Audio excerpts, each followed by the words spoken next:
the Osborne School District's compliance with the Children Internet Protection Act. Hello, testing. Good evening, Mr. President Flamand, board members, and Superintendent Robert. The purpose of this public hearing is to inform the public and the community and the parents that we have a SIPA compliant network and web filter for protecting our kids on surfing the internet. With this, the SIPA compliancy is a requirement for any federal grants, especially the E-rate grants. So I'm here to inform you that, and if anybody in the public or parents have any concern, they can bring it up to the technology department. And I believe as this is a public meeting on this, if there's comments out from the public, we can address them, or any Yeah, if there's any. questions from my colleagues? No questions. I appreciate all your help, Jamal. Thank you so much. Yep. Thank you. Thank you. Now we will turn to a public hearing regarding, for the purpose of discussion of the Osborne School District's revision of the fiscal year 2023 expenditure budget. Good evening. Districts are required to revise their current year expenditure budget by December 15th. If their originally adopted budget exceeds the state calculated budget capacity once we get into current year enrollment. So what prompted this revision was a decline in enrollment this year. And I just kind of quickly wanted to highlight the summary page that's there in the packet. So our enrollment has declined by just over 130 students this year from what was originally projected at time of budget adoption. Once that's compounded with the weights that are used per student in the funding formula, our weighted student count is down 217 kids this year. And so that's the only change that moves through that you'll see that change in capacity. So we're revising our maintenance and operations expenditure budget down by just under $1 million. That's what those 130 students represented in the budget. Important to note, I will note that $1 million, we are able to make that up. We had already budgeted the use of ESSER $2 to help with offsetting any maintenance and operations revenue loss due to declining enrollment. And so we're going to be tapping into those ESSER $2 to offset this $1 million this year. Any questions from my colleagues? No? Okay, thank you very much. Thank you. All right, now we'll turn to the regular governing board meeting, and we will start as we do with our Pledge of Allegiance. And we have a couple students from Osborne Middle School who are going to be presenting to us afterwards. They're going to lead us in the pledge tonight. Oh, awesome. Perfect.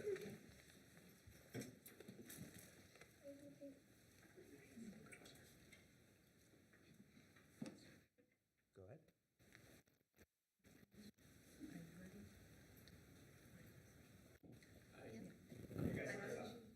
I know, we're just trying to butter up.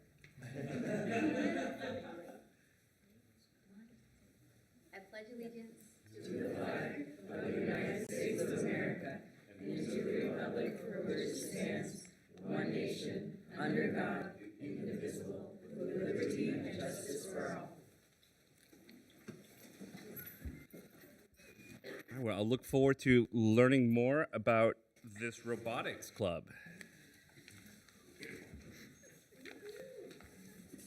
Good evening, members of the Governing Board, President Flamand, Superintendent Robert. Thank you so much for the opportunity for OMS to present to you this evening. We will start off with Ms. All giving you an update on Dean's List and Lexia, and then we'll move to Mr. Lin, who will talk with you about our robotics club along with our two students here. I do have to say Ms. All has been instrumental in the implementation of Dean's List this year, along with different policies and procedures we've implemented to support our students and teachers moving through this school year. So here's Ms. All.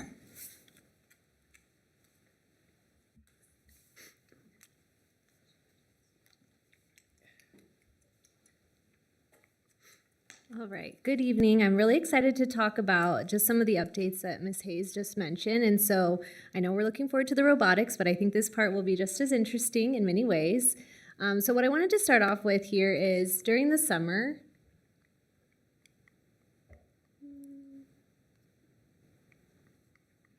could you click for me?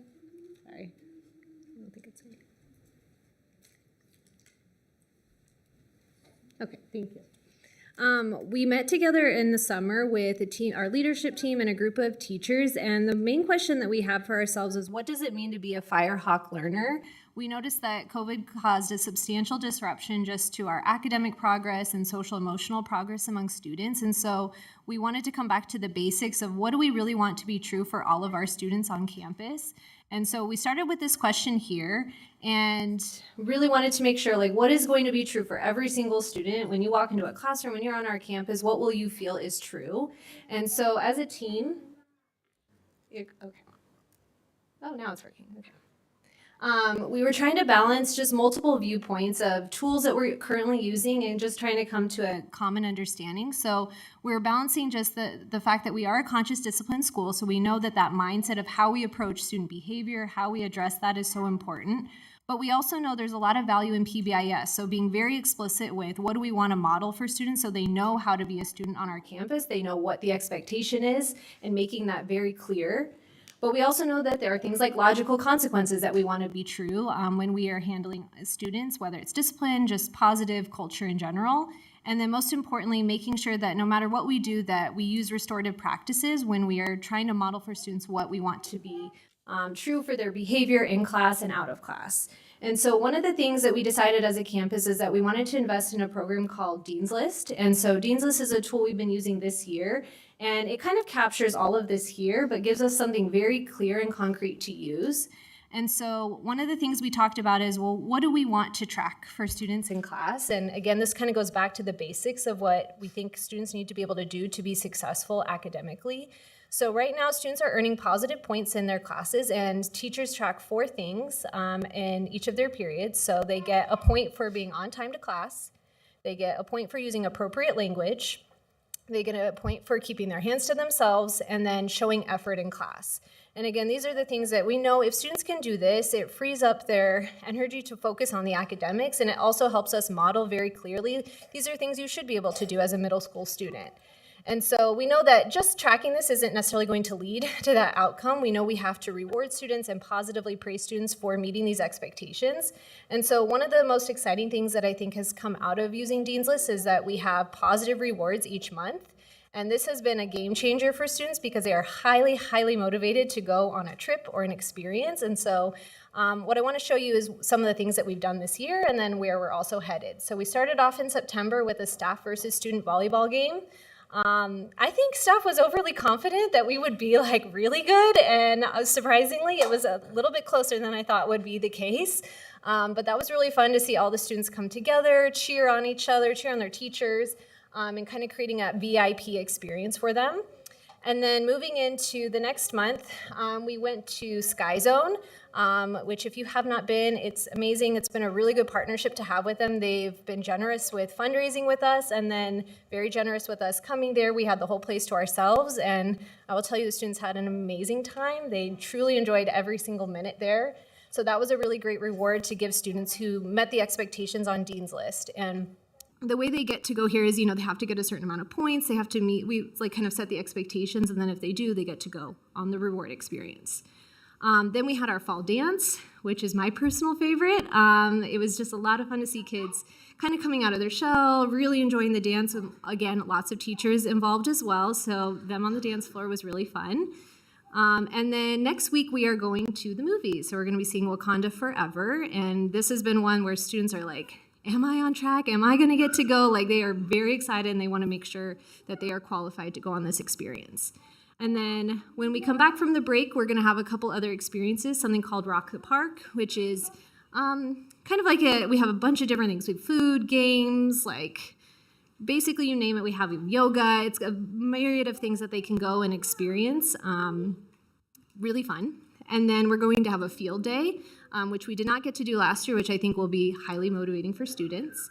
And then we will have another dance in the spring. And then the end of the year, we have Sunsplash, which is definitely a favorite for students. They really, really enjoy being able to go there and hang out at Sunsplash. So again, I would just want to highlight this because we're really trying to build that positive culture where we really draw attention to what students are doing well. And there are so many kids, each time we do this, so many people are qualified to go, so we can tell that they are very motivated to be able to enjoy these experiences. So this is kind of how we've been addressing that behavioral side of school, but we've also come together as a campus to really focus in on our intervention time. So this year we started something called Firehawk Time, and it's about a 30-minute block in our day. And we noticed looking at our ACES scores that literacy is just a huge need. We can see that there's still some significant gaps for students. So we have really doubled down on using our Lexia program, and across the school, every student is using Lexia every day. And what's nice about Lexia is it's very personalized. So it tells you where the student is at, and it gives them concrete things to work on. And there's different elements of Lexia. So this is kind of the progression of what students do in their week. And then based on that, we also know we want to motivate students to do this and really try their hardest. So we know that students are doing a great job with it, but we also are rewarding them as well for meeting a certain threshold each month. And so we've done other celebrations for that. So in September, we did a class reward. So the class with the highest amount of growth got to have a cookie decorating party. I don't have the picture here, but they used a lot of frosting, like mounds and mounds of it. They really enjoyed that, so we got to use our kitchen, get them excited to do that as a class. And what's nice about this is we try to reward the whole group, so it kind of motivates everyone, like, okay, I want you to catch up on your Lexia, like, let's go, and just seeing that group effort is really nice. And then in October, we did an individual reward, so we kind of set a threshold. If you have done this many units, you will get to go to a fun assembly. There was a lot of competition. We did a lot of tug of war. It was fun. And then in November, we did another class reward, which was a trip to McDonald's. And I've never seen kids more motivated to go to McDonald's. I know they've been many times in their life, but they were very pumped that they wanted to go as a class to McDonald's. So that was a big hit, and we will definitely do that again. And then this month, we're going to be doing an individual reward again, which is just a celebration assembly, doing fun, games and bringing them together. So I think it's just important to highlight just kind of the efforts we're trying to do to create experiences for students, both for the behavioral side, but also that academic side, and really staying focused on what matters most and being very intentional with what we are focusing our efforts and time on. So with that said, I think another big piece of our culture is our 21st Century Grant. I mean, we have so many programs right now. You name it, we probably have it for students after school. And a really, really fun one is our robotics. So I'm going to turn that over to Mr. Lin. Good evening. So my name is Mr. Lin. I teach math at OMS, but then after school is over, I get to teach the robotics club, which is a blast. So I came into teaching a little bit after a brief career as a designer. So I started out with a degree in industrial design, which for those that don't know, it's basically just designing products. I worked for Hasbro Toys, where I got to work with Transformers and Marvel and Star Wars, which is really cool. And a lot of the students that I get to work with, especially in robotics, are like kind of into that stuff, so that's always good. And then I also worked for a car company where I was able to use 3D printers just to design some custom cars. So that's kind of what brought me into the whole field of robotics to begin with. And then when I transitioned into teaching, an opportunity presented itself to teach the robotics club, which is when I started doing that. This is the third year of the robotics club at OMS. We started during COVID doing robotics, which was a bit of an interesting time. But now we're offering Robotics 1 and Robotics 2, where 1 is for students that haven't been in the robotics club before. And then level 2 is for those that have already gone through it 1 year, and we work on some more advanced projects. Each of the clubs currently has 6 members. And in those clubs, we're using robotics kits that were purchased through the 21st Century funding, which you're gonna see demonstrated by our students in a few minutes. When we started out the year, we started working in a robotics simulator, which is a program that I found and utilized when we were working in COVID, doing distance learning. So here's just kind of some pictures of what that looked like. The robotics simulator has all these different playgrounds and virtual robots, and then the students are able to program those and watch and see what the virtual robot does. So it was a great way for them to get an introduction to programming a robot while we were in distance learning. And then I kind of brought that into the classroom just as an introduction before we got started with the physical robots as well. And then these are a couple of the students that we have. They're working on the kits. We've got a couple other students that are going to be coming up here in a minute to kind of show you what they're working on and introduce themselves as well. So as our robotics program continues to grow and move forward through the after-school program, one of the goals that I have is I want to try and establish a strong relationship with some of the high schools in order to help students transition into and pursue STEM careers. So these students that are in this club right now, if I can build more of a relationship between some of the high schools, so we can kind of create feeder programs for those high school programs, and kind of, help students pursue those careers that they want to do.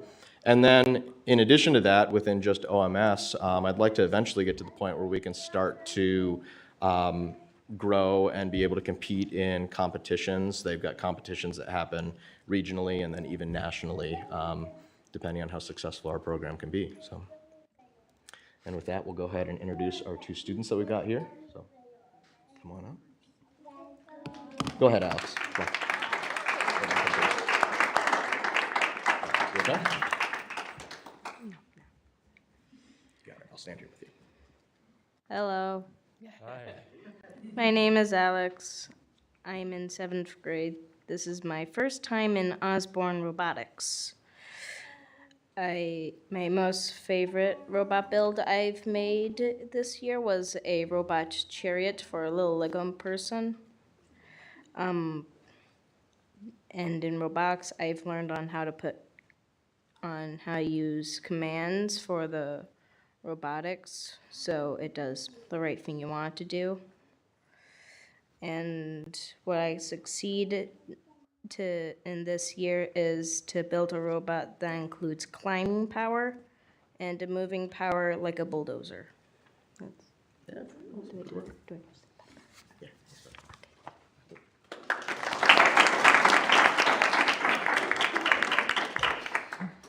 My name's Devin. I'm a 7th grader. This is my first year in robotics, and I learned how to use the sensors finally, so that's why if you look, I have blue and red papers so I could demonstrate how I learned the sensors, and I learned how to make it move forward, and what about my robot? I named it out of one of my besties. She was in robotics until she dropped out. And my robot will move forward to the sensors areas, and it will turn around and should be going straight back to the other one and then stop. Show 'em.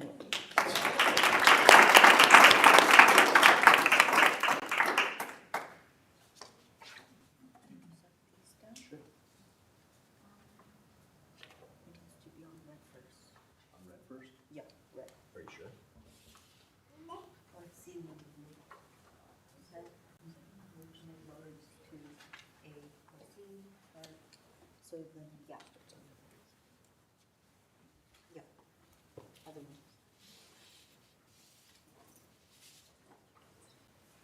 To make sure that you will see this, I'm going to do it over on there.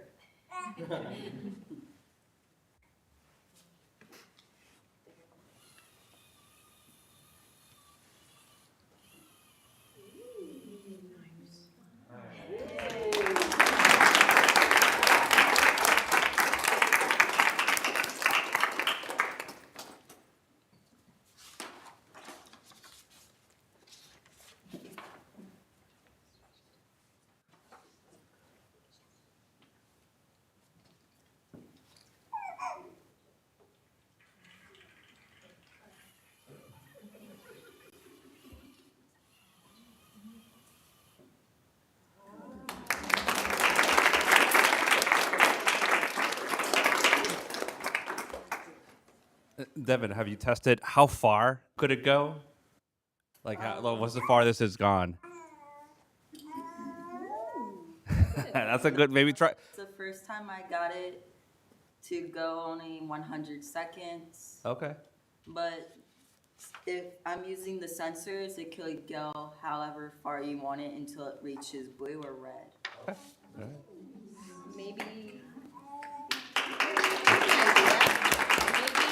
want to show it to them one more time, maybe you can do it from there all the way to here, and it will just do it again.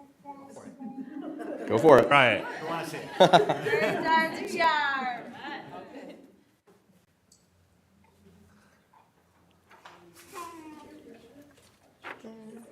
All right.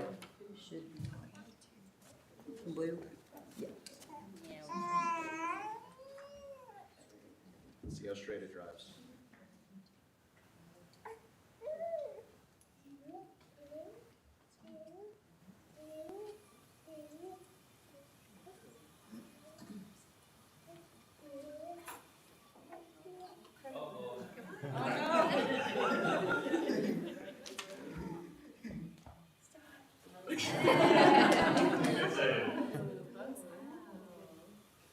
It's so confused.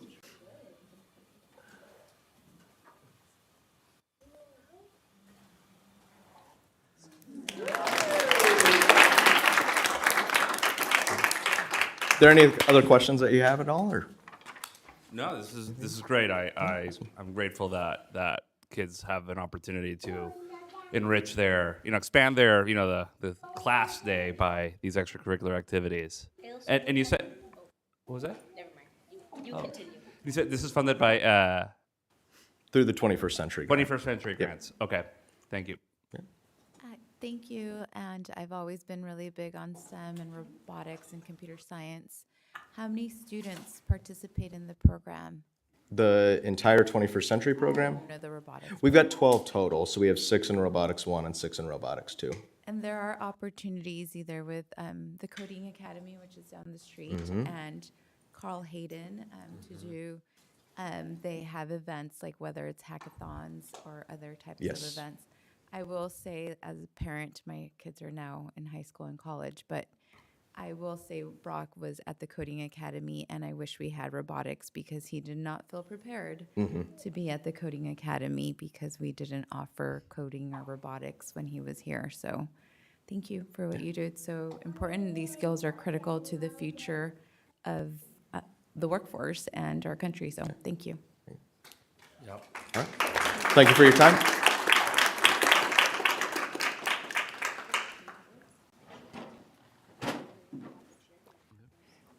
That brings us into our celebrations, but we're going to start our celebration living our values every day. So this is built upon our 5 district values of integrity, equity, joy, growth, and relationships. So we take an opportunity every month to recognize people that are living those values out every day. And with OMS presenting at this meeting, I thought it was best if we had all of the recipients come from Osborne Middle School. So I'm going to turn it over to Mrs. Hayes for the awarding.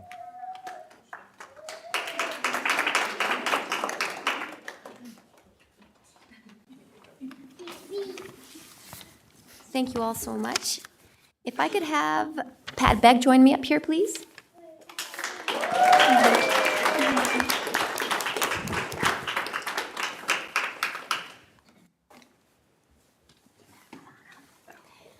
Pat is being recognized for integrity, and this is what the person that nominated her had to say about her.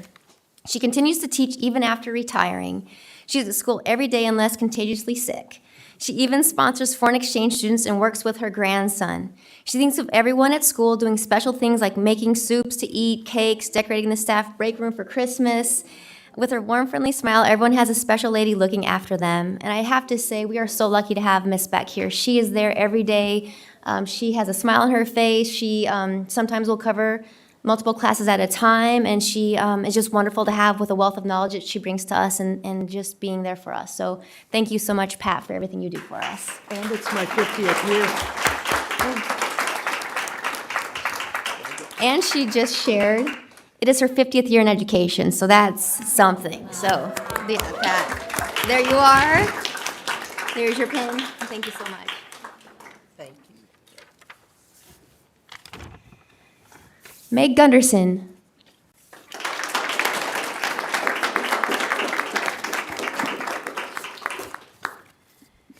Meg is being recognized for equity.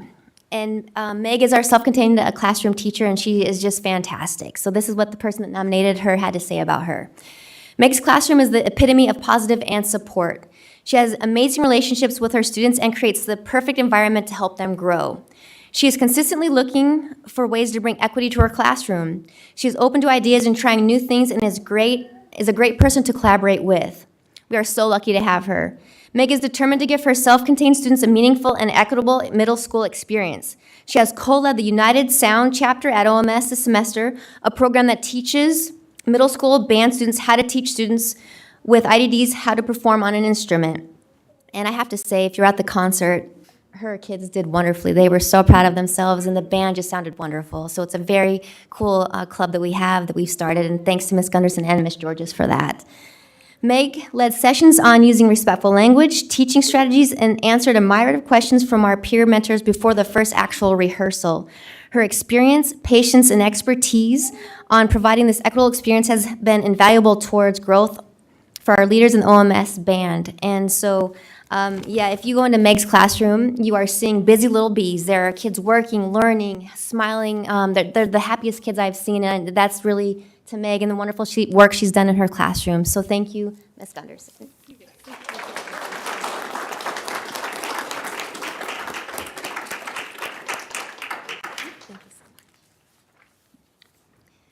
Next is Ms. Capetillo.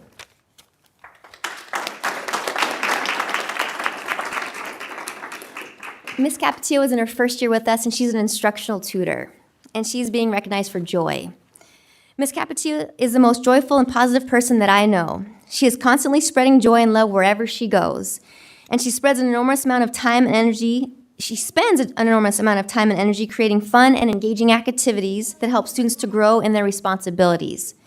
Margarita has brought so much joy to our students this year with Student Council. She is constantly trying new ideas and planning for joyous events. It's awesome to have also a functioning stucco again. And so Ms. Capetillo is a busy lady. She's finishing college to be a teacher in science. She is an instructional tutor working in small groups throughout the course of the day. And then after school, she's meeting with our Student Council government students to create opportunities, school dances, Spirit Week, which we're in the middle of now, and just some awesome things. Selling hot chocolate in the mornings to keep everyone warm, and also working in the mornings in our 21st Century Open Library. So she's doing wonderful things for us, and we're so lucky to have her. So thank you so much.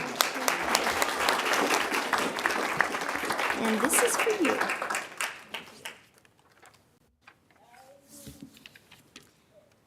Next is Miss Becerra.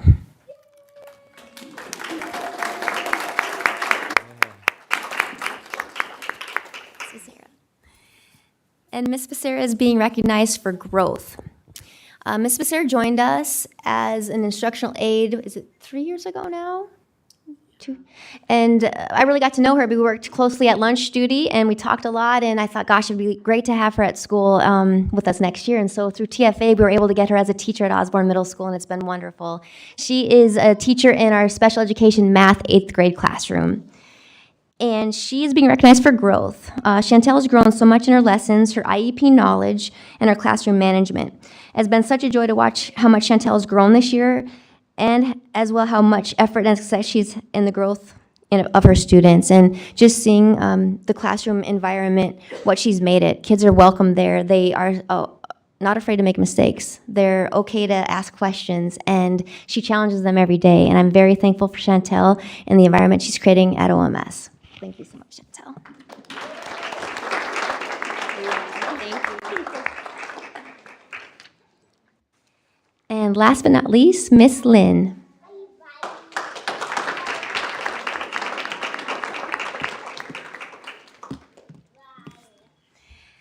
Miss Lynn is our current master teacher supporting our ELA and our social studies teachers, and prior to that she was an ELA teacher and EL teacher as well. So we are lucky to have her in this new leadership position, affecting even more of our kids.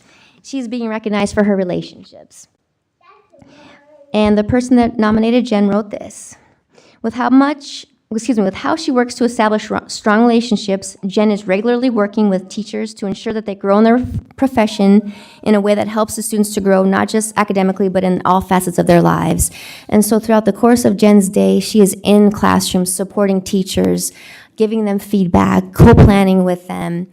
She's talking with students. She's got a full schedule in terms of what she's doing and supporting. She creates all of our PDs on Wednesdays, and so she's been instrumental in the growth of our new teachers, but also our veteran teachers. And so we are very, very thankful to have Jen in the position she is. Thank you so much.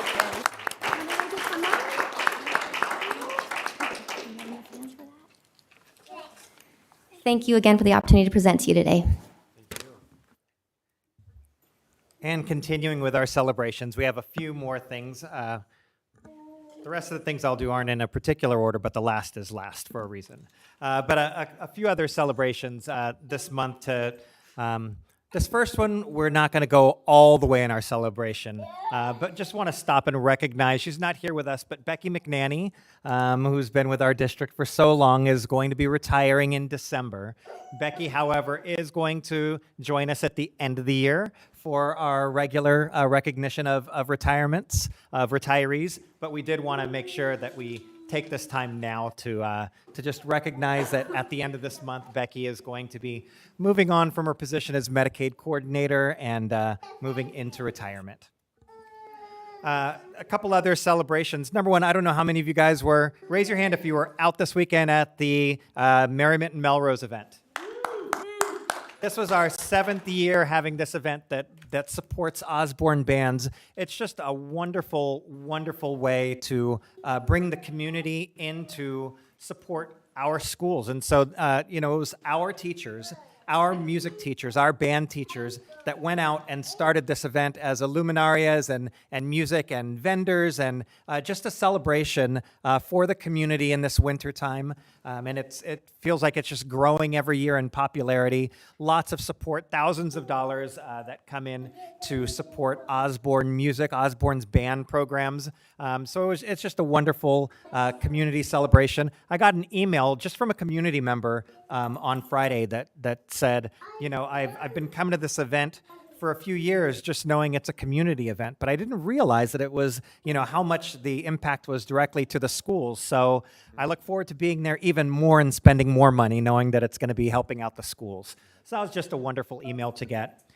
In being out at the booth that the foundation ran with the raffles, one of the folks that they were talking to came out all the way from Fountain Hills, just because they heard about this event that was a community event that celebrates schools, celebrates music, and what they said was, it's not all schools that get behind art and music and PE and those special areas.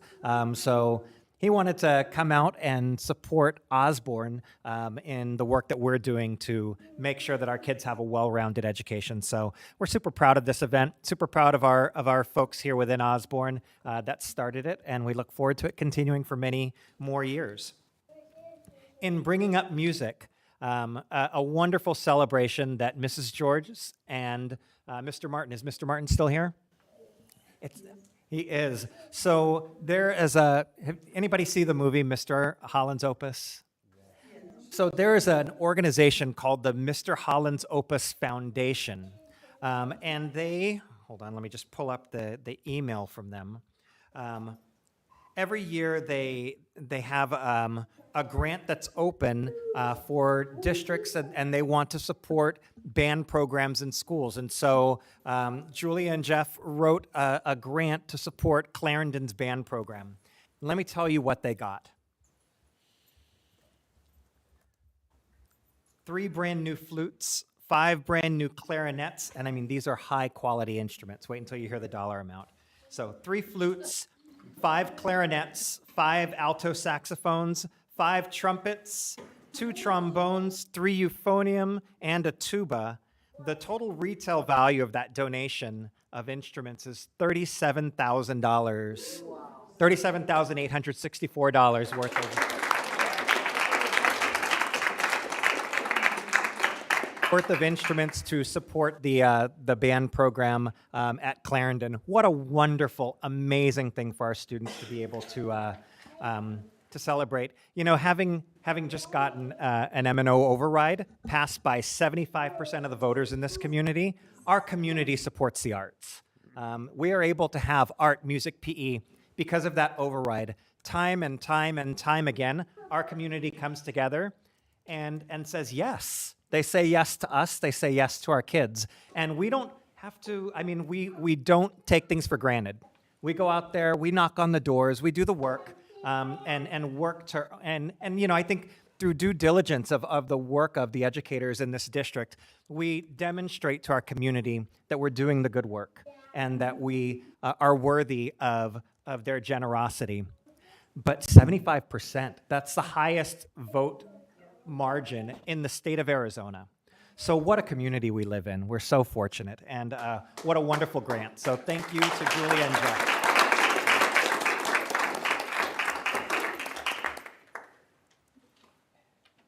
Phoenix West Rotary Club. Our former superintendent, Dr. Basnet, has been a member of Phoenix West Rotary for many years. Because of her involvement, Phoenix West Rotary has said, Dr. B, whatever you're doing with Osborne schools, we're going to continue supporting them. And so they give to the Osborne School District Educational Foundation. Dr. B right now is delivering a check to us. The foundation's meeting, and she's giving us a check. And, you know, from Phoenix West Rotary, it's about $2,500 just so that we're able to get gift cards to support families in need during the holiday times. They come through like this for us every single year. Kids Read, they're there to support Kids Read, just multiple things. So once again, a big thank you to Phoenix West Rotary. And our last celebration is to celebrate a couple outgoing members of the governing board. So I know a lot of you guys are here to spend this time with them. So we're going to start with our board president. Juan Carlos is a dad of 4 kids, and that's his first and foremost and continuing involvement with Osborne School District. He's a community member, he's a dad, and he decided to get involved back in 2017 when we were looking for some folks, just like we're doing right now, reaching out to folks and asking if they can be members of our capital needs committee.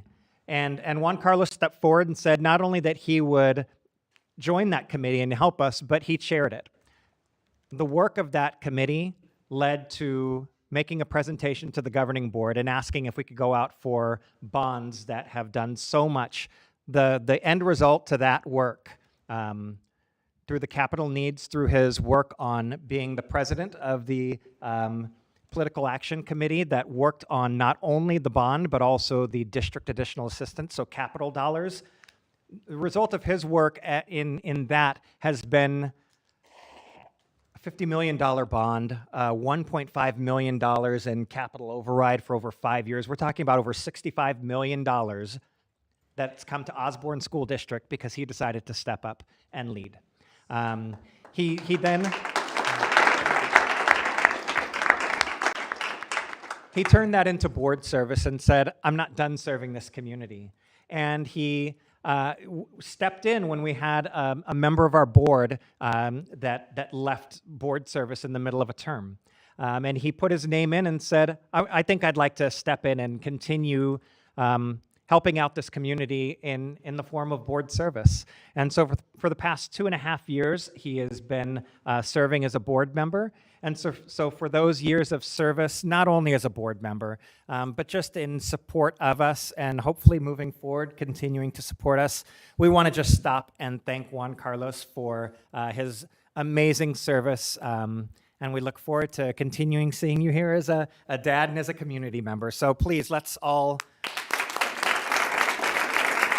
recognize Juan Carlos.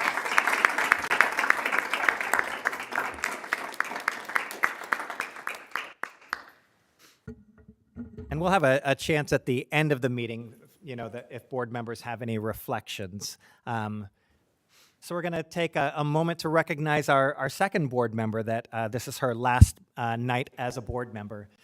We don't get to do this one very often because most of the time members come in as a board member. And they also live in our community. But Sue's been a long part of Osborne School District and has not just been serving us for 12 years as a board member. Sue Corbin moved here to this community so many years ago and attended Osborne schools. So that's step one.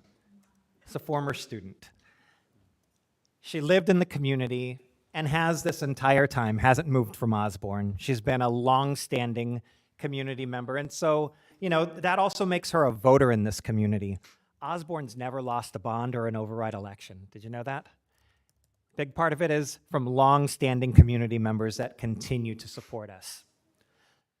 Sue had kids and sent her kids to Osborne schools, so she's been here as a mom. But that wasn't enough for her. She wanted to work for the district as well. So how many years, Sue? 27. 27 years she spent working in Osborne School District. And as soon as she retired and finished her service as an employee of the Osborne School District, she ran for the governing board. When she ran, she was the highest vote getter in that election. The community by far supported Sue Corbin and has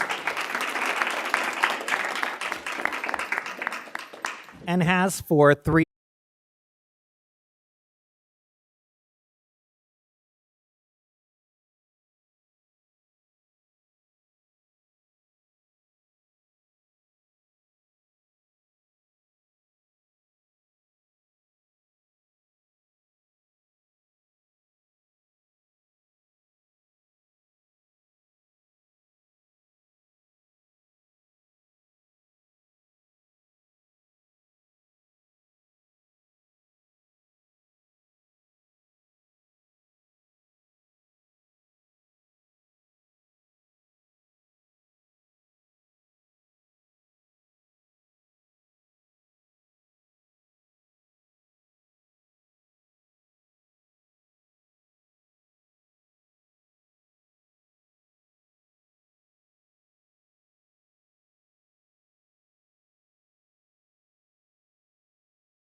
All right. Call this meeting back to order, and we'll move to agenda item number 4, which is the consent agenda. Any motions? I move that we approve the items on the consent agenda. Is there a second? I second. Motion's been made and seconded. All those in favor? Aye. Aye. Any opposed?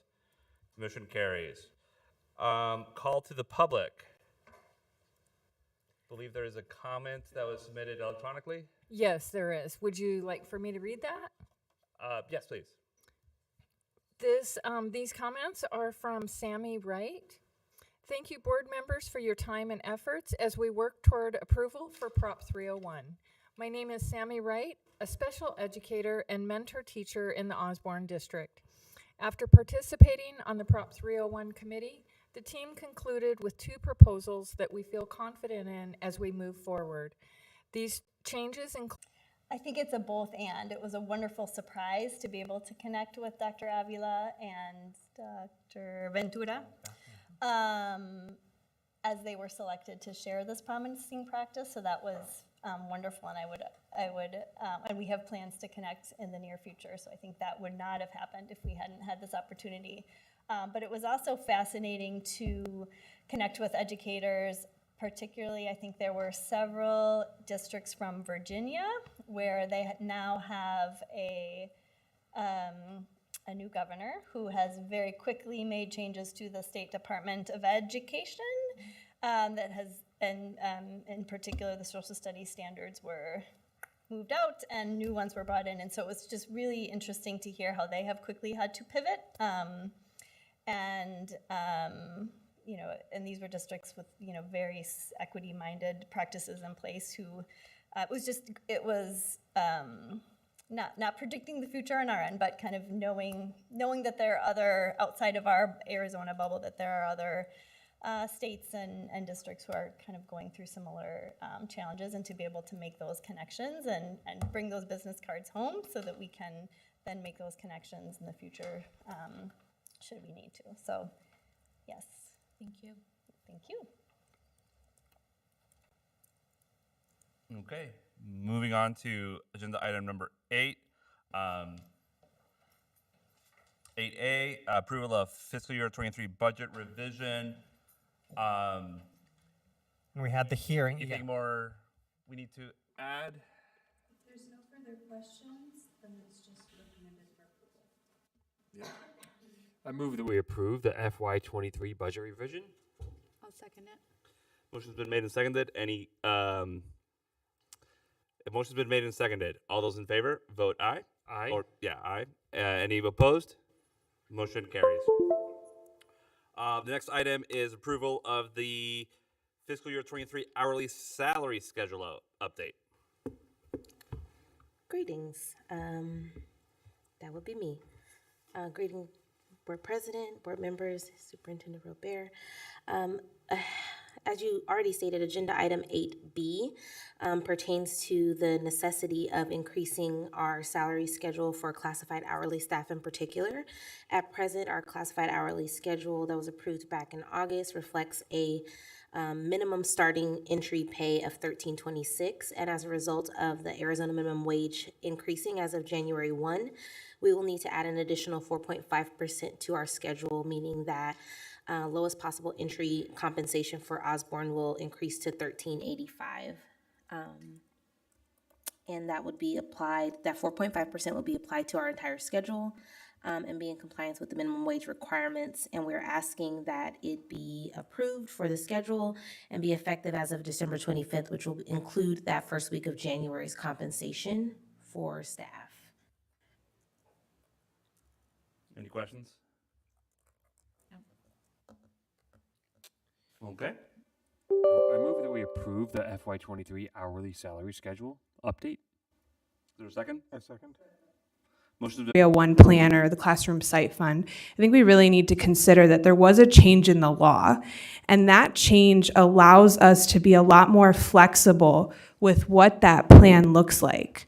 And so we are not constricted now to buckets in the plan. And so the flexibility of where that money goes and how we use it to compensate our educators is really a great opportunity. Now we could decide to take 99% of that money and put it towards our base salaries versus having to be required to put a portion of that, a much larger portion of that, into our performance pay.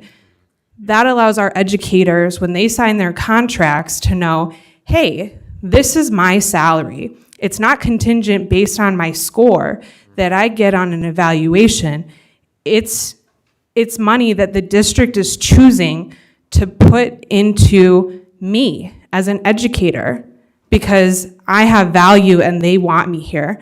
And so I think when we're looking at this, we need to put the maximum amount into our base salaries that we can. The other thing I think we really need to consider, and maybe that's not something for this year's plan because this is going to be approved by December 31st, but in the future, really thinking about how we can expand this to other employee groups. The law now allows us to give this money, if you will, to more groups like social workers, psychologists, behavior intervention specialists, and many more employees that work with our kids that also need that additional compensation.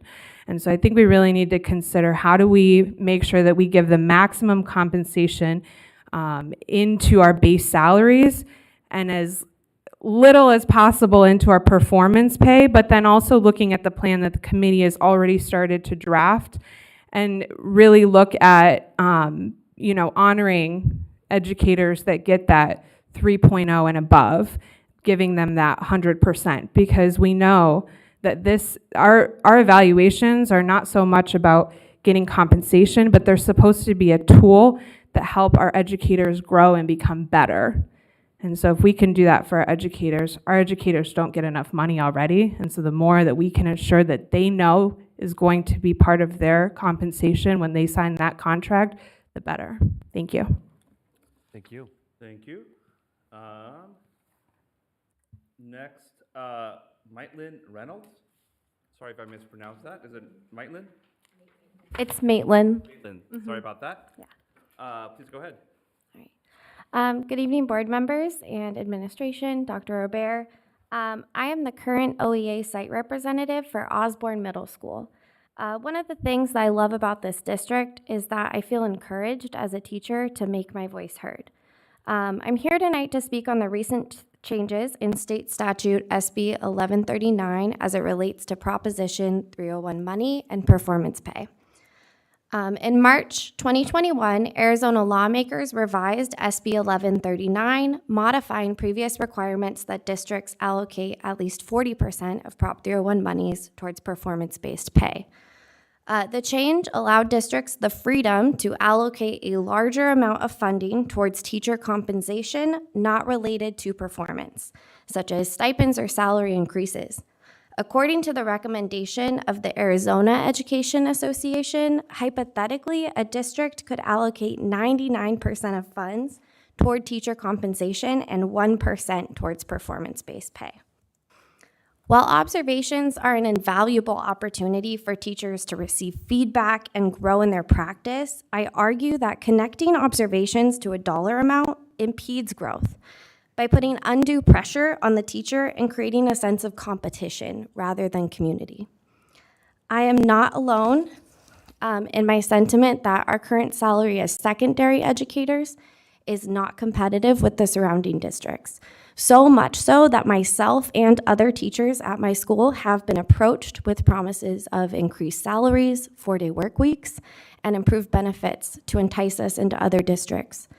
As a professional educator with 2 master's degrees, I should not be in a position where I am reliant on others to afford the cost of living in my own district. But that is where I'm at. I should not be in a position where my opportunity to begin a family relies on me having a partner with a quote-unquote better job that provides security and insurance benefits. But that is the reality I'm facing. I love the Osborne district, and in particular, I love Osborne Middle School, and I want to teach at Osborne for years to come. But the current financial circumstances do make that difficult. My ask is simple. I ask that the board and administration show integrity by acting in the best interest of the teachers and the community. I ask that administrations value relationships between the district and teachers by respecting and responding to teacher feedback. I seek equity of opportunity for teachers through equitable compensation. A teacher who is stressed financially is not an effective teacher. A teacher who feels undervalued is not a joyful one.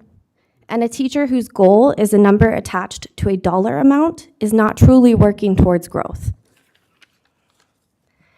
My recommendation and the general consensus of many teachers is that Prop 301 monies should not be attached to observation scores, but should be allocated in ways that encourage and promote teacher retention.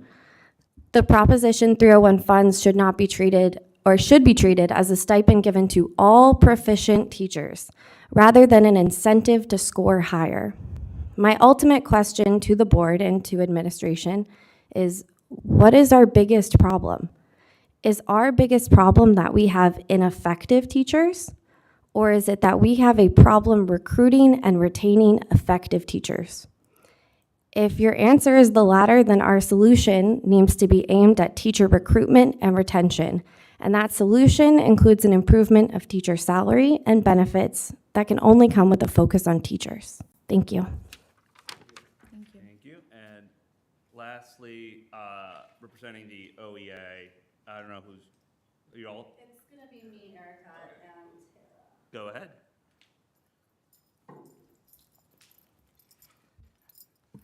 Hello. Good evening, President Flamand, members of the board, Dr. Robert.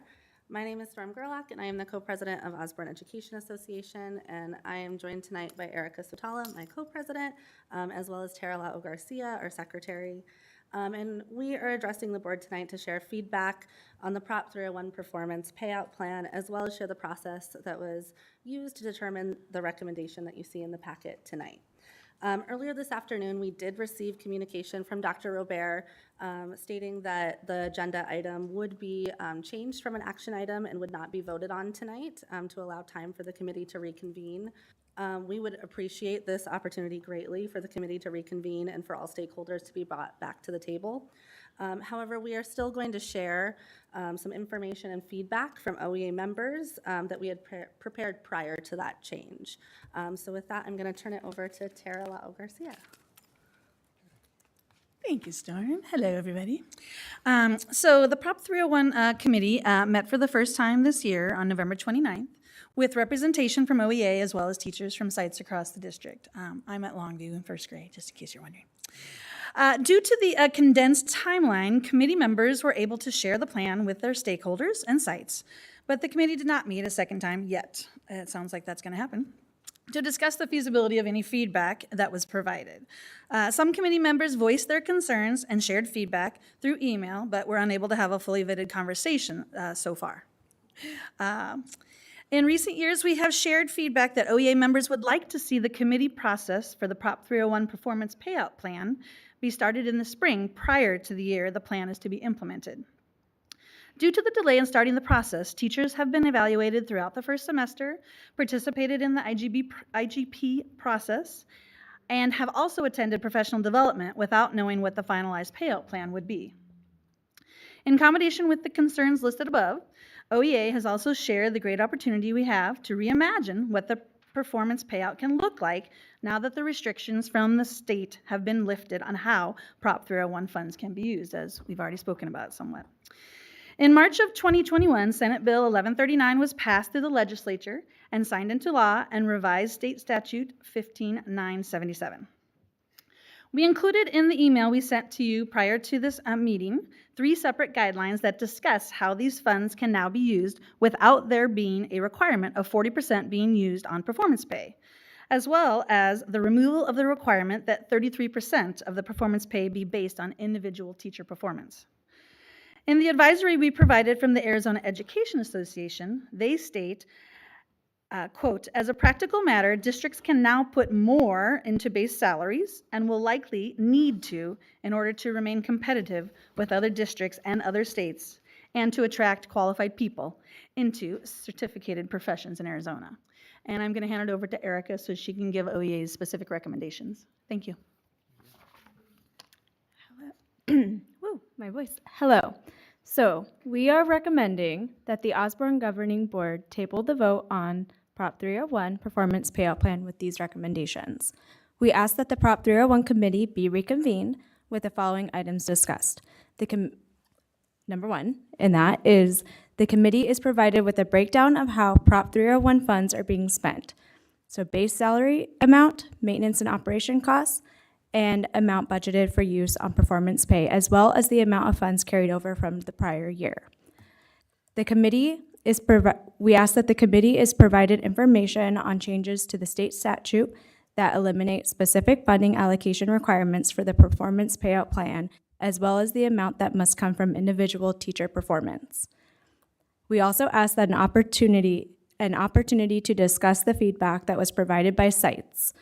One example being, and not necessarily limited to this one, but one example is changing the breakdown of performance pay to 33% on individual teacher evaluations, 33% on completion of the IGP plan, and 33% based on the attendance of professional development, as well as having the full teacher evaluation payout portion be for a score of 3 or higher on individual evaluations. In preparation for allowing a fully collaborative process, we recommend that dates be set for Prop 301 meetings to take place starting in January to discuss the payout plans for 2023 and 2024, as well as establish a survey that upon completion of the Prop 301 committee coming to a consensus on the performance payout plan would be sent to all eligible teachers, and upon receiving a 70% approval vote, the plan would then be presented to the governing board. Thank you for your time and listening to our recommendations. Thank you. Thank you. Thank you for the information. I would ask Dr. Robert to, on behalf of the district, to see, what is the district's position? Sure thing. Brendan, could you bring us to, or Jamal, can you bring us to page 126 out of 134 in the agenda?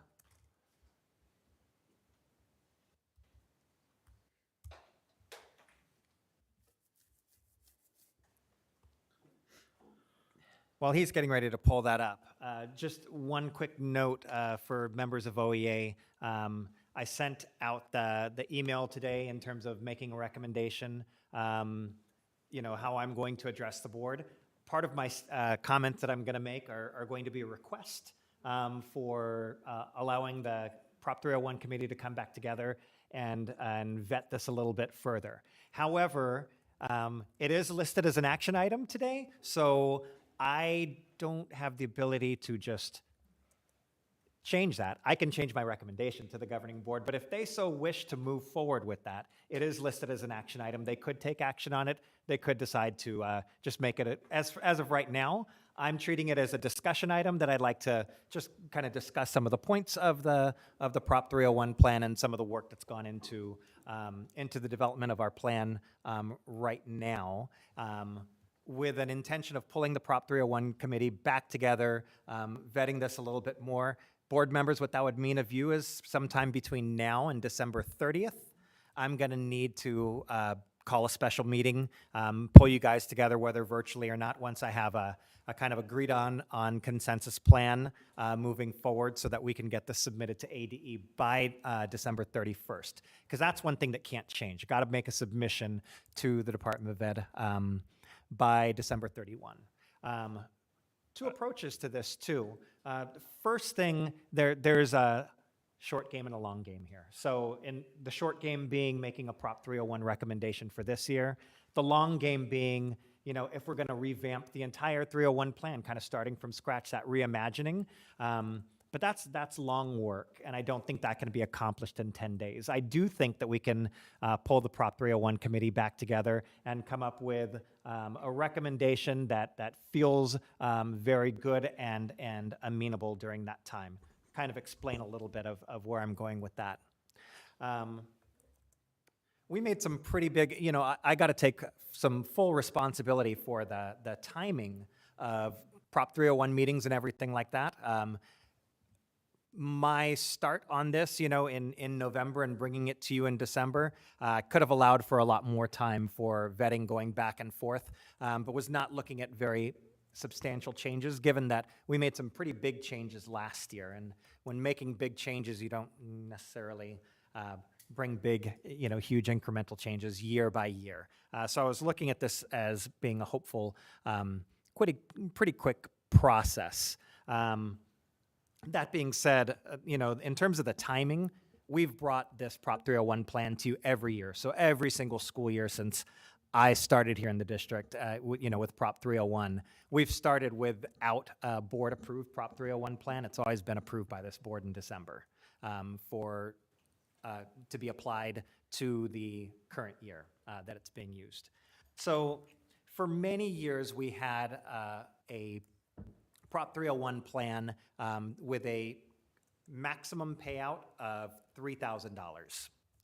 That went for many years. Pre-COVID, when the Prop 301 committee met, we were looking at the declining enrollment and looking at a need to having to make some changes to that, because this is driven, these funds, this isn't a guaranteed revenue stream that exactly this much is coming in. That's being guaranteed. The amount changes based on how much are received in taxes. It can also change and fluctuate based on our enrollment. So we've got a fund that is not this set dollar amount. If we took every single dollar that we get in 301 and said, this is how much is going to go out to teachers, 100% of that money there may not be enough taxes collected to support that level. So you would have a salary schedule that's going up and down every year. That kind of inconsistency is not something that you look for in a salary schedule. So when we've looked at the Prop 301 dollars, there, for a long time there have been these three buckets that you've heard mentioned before: Fund 11, Fund 12, Fund 13. Funds 11 and 13 have always gone straight to salary. So 60% of that money we have always put directly to salaries. This year, that's a little bit more than $1 million, Colleen, yeah. So that other 40% we have used for teacher performance pay. As mentioned in 2021, those, the stringent, you need to be in these buckets went away. So we could make adjustments accordingly. Absolutely. Last year, we made a change to the Prop 301 plan that decreased the maximum payout from $3,000 to $2,400. Part of that was looking at the sustainability of Prop 301 funds for as much money in teachers' pockets as we could over years. Just to give you a general idea, and when I've got the full plan, I can pull up all the dollar funds, but I'm just kind of going off of memory right here. But for this year, we had close to $500,000 in reserves in Prop 301 from prior years. We anticipate revenues coming in somewhere around $550,000 this year. With all of this paid out, we anticipate a payout of, at these dollar amounts, $2,400, we anticipate a payout of about $630,000. So you can see that that is a payout, $80,000 in excess of what the revenues are brought in this year. If we kept doing that, we would be depleting the robust nature of the fund down to where we wouldn't be able to maintain a $2,400 level we could get through about 5 or 6 years, and then we would have to be decreasing. So we've kind of done due diligence over the 12 years that we've had this type of performance pay in place since the TAP days of examining the sustainability of that Prop 301 fund and making sure that when we come up and put out, here goes a payout that we would like to put as the maximum payout, that it's not changing year by year by year, that it's something that we can foresee doing for multiple years, 5, 6, 7 years out. So, that's just one piece of it too. Last year, we brought that revised Prop 301 plan with 2 parts to this maximum payout. So if you guys look up at the screen, you can see the top part has a payout based on an observation score. Scroll a little bit to the bottom. The bottom has a payout based on professional responsibilities. Out of the $2,400 last year, so disregard the numbers that are on there. Last year, of that $2,400, it was not a 50-50 split between those two. It was a 2/3 in the observation score, 1/3 in the professional responsibility score. When we made this revision to the Prop 301 plan, we looked at a few things. Number one, we eliminated the competition that used to exist in our Prop 301 plan. It used to be that teachers contributed on the observation side into a pool, and your score, how you did on your observations, was in comparison to other people's scores. So you could, the total maximum payout was paid out, but if your score was lower, that meant people with higher observation scores received more. So we had people that were receiving more than that maximum payout, and people that were receiving significantly less. Part of the feedback that we heard from teachers was that that was not in conjunction with our core value of building relationships. And so we made a significant change in eliminating that sense of competition among teachers. And so when we were looking at the observation score. It was just the teacher's score set to a scale for what their payout would be. And looking at the balance between observation and professional responsibilities, part of what the Prop 301 committee started with was that feedback from teachers from last year and feeling like there was too much weight put on the observation score and that it needed to be a little bit more balanced between observation score and professional responsibilities. So part of what we did discuss was, well, we could have, instead of 2/3 observation, 1/3 on the professional responsibilities. We could go 1/3 on the observation score, 2/3 on the professional responsibilities. That's part of what the plan with that 33, 33, 33 was looking at is, Brendan, scroll to the bottom side, that professional responsibilities. You can see that there's two parts to that, an attendance in professional development, and then successful completion of individual growth plans.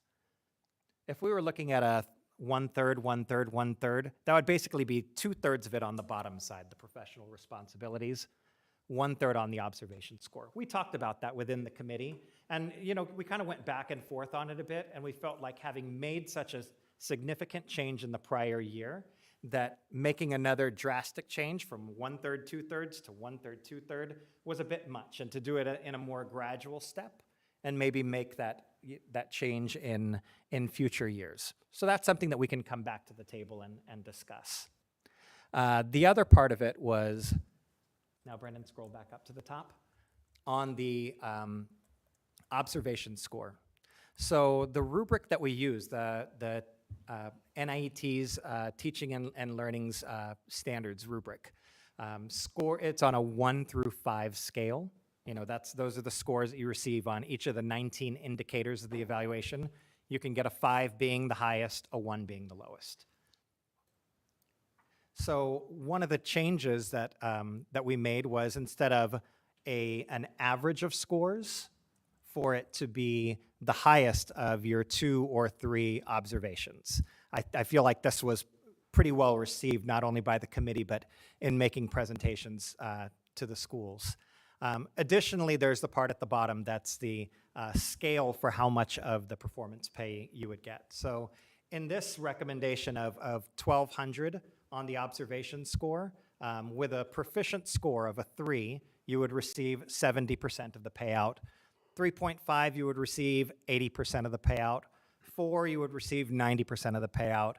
4.5 and 5, you'd receive 100% of the payout. This was a change from 2 years ago, this idea of hearing voices from teachers and being responsive to that. This scale is actually responsive to that, because it used to be that the score of 3 earned you 50%. Score of 3.5 earned you, or 4 earned you 75%. 3.5 would be halfway between that. What is that? 62.5%.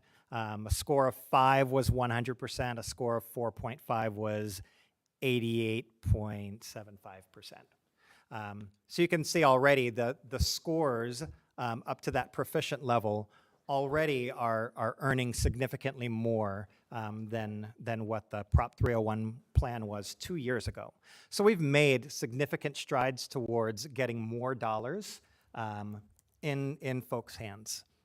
A change in this plan, in terms of some benefits of this plan, what was the Prop 301's recommended plan for fiscal year 23 as compared to year 22, was more of a balance between the teacher evaluation and professional responsibilities, as was brought to us. An increase in the observation score by instead of it being an average of your 2 observations or 3 observations, it being the higher of your observations. So that's already pushing it up a little bit more. And if you looked at the combination of basically putting $100 more in people's pockets for the exact same level of performance as last year. For instance, if you got a 3 on last year's evaluation and you did the IGP and professional responsibilities, your payout was $1,920. This year, if you earned a 3 on the evaluation and completed all parts of the IGP, your payout would be $2,040. So there's already been a move towards maximizing payouts for teachers, towards looking at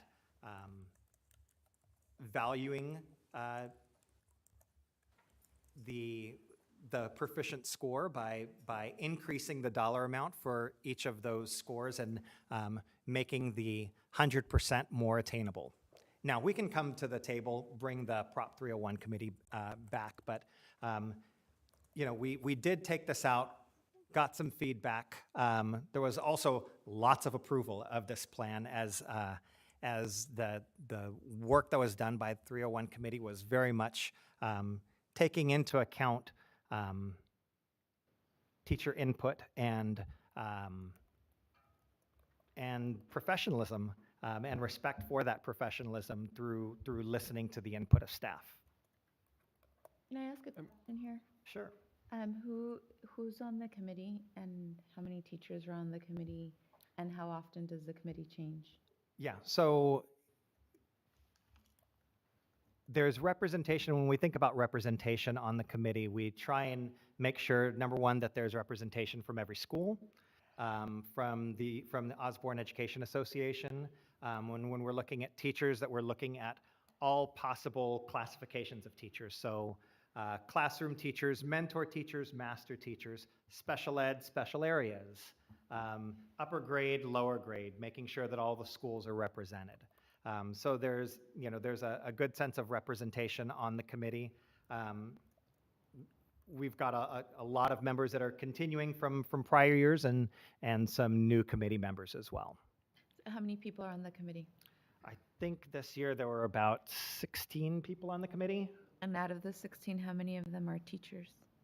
Of the non-teachers, there's, I don't consider myself being on the committee. Jeff represented principals, but the committee representation, like Abby's present, but she's just present as being part of teaching and learning and being able to, so when we look at the membership of the Prop 301 committee, we've got, someone representing the administration in terms of having a principal representative, but it's meant to be teachers that are the committee members. So we would say like. Oh, yeah. More than. Dr. Robert, was there, I read the statute and I know I've worked with other districts and they do a vote. And I think it was mentioned today and I think that's really important. Was there a vote this year? And if so, what was the vote? Was it just a committee vote? Was there a teacher-wide vote? Could you work me through that? Sure. Yeah. No, there wasn't a vote, and there hasn't been a vote. That's when we look historically at the work that we've done here within Osborne, we haven't done things by a thumbs up and a thumbs down. It's been a consensus. That's how our budget committee works.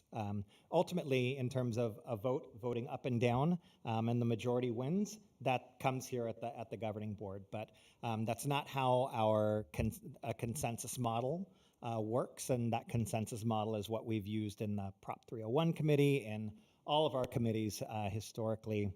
Budget committee, that's how our work has been done. Even back when we were working with NIET and first getting into the TAP instructional rubric, one of the things that they say to be a participant in a TAP school, you have to have 80% approval, to be brought into the NIET network. That's what it was 12 years ago. But we were able to meet with NIET and just talk about, our consensus model actually brings a lot of voices to the table, and so we have not used a strict vote. So that wasn't done this year, nor has it been done in any year that we've brought the Prop 301 plan. I'm going to move that we table this agenda item and that we come back.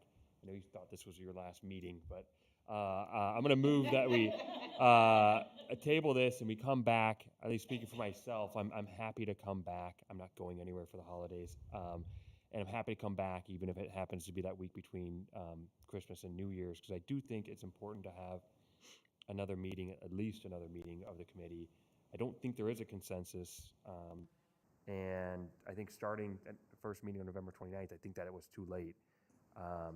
And so to give the committee more time to discuss for this year, I think that's important.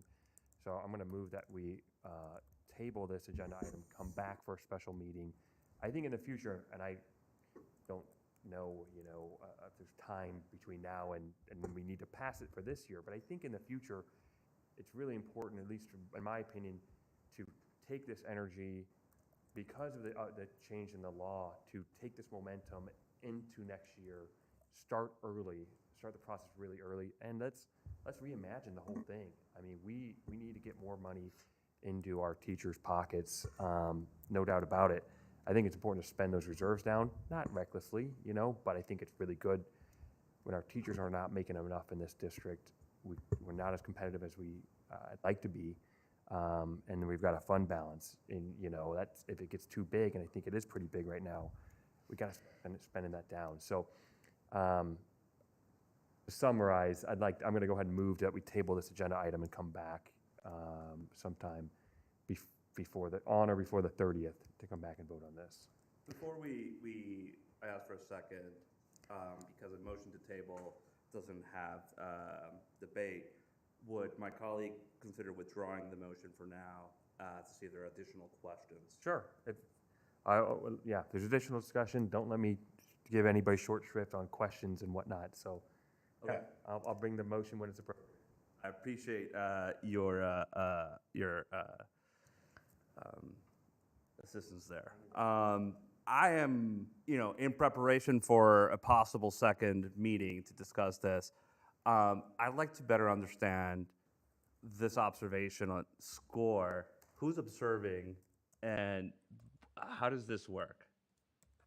And I mean, are we talking about getting rid of this observation score and that component? It would be eliminate. It would be,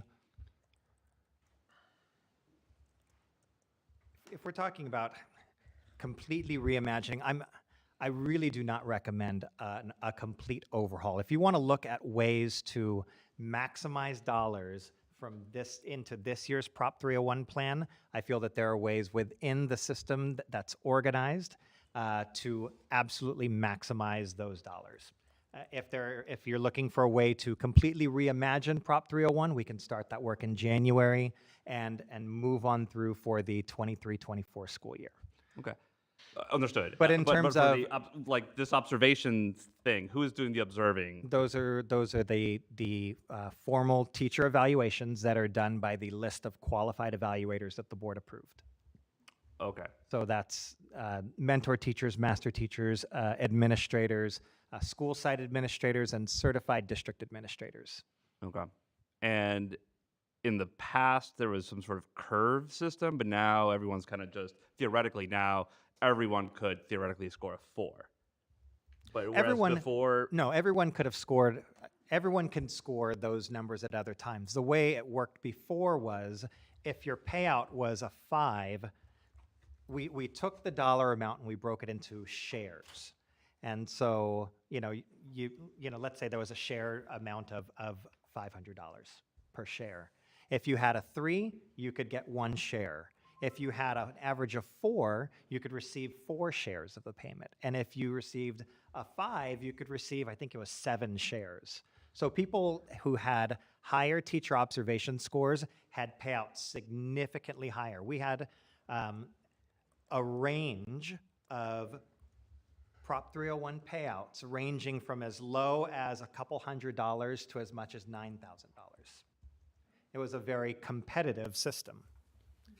Now the maximum payout is that $2,400, but it brings everyone's payout within the same range. Okay. But the score on an evaluation is just that objective piece that anyone can score, a 3, a 4, a 5. Everyone, based on quality of instruction can receive the scores there, and be eligible for those payouts. Okay.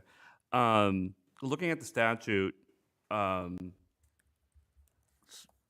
977C talks about how the compensation system that includes the following elements. How are these elements included in this rubric or this assessment? For example, where are things like dropout or graduation rates contemplated when thinking about 301?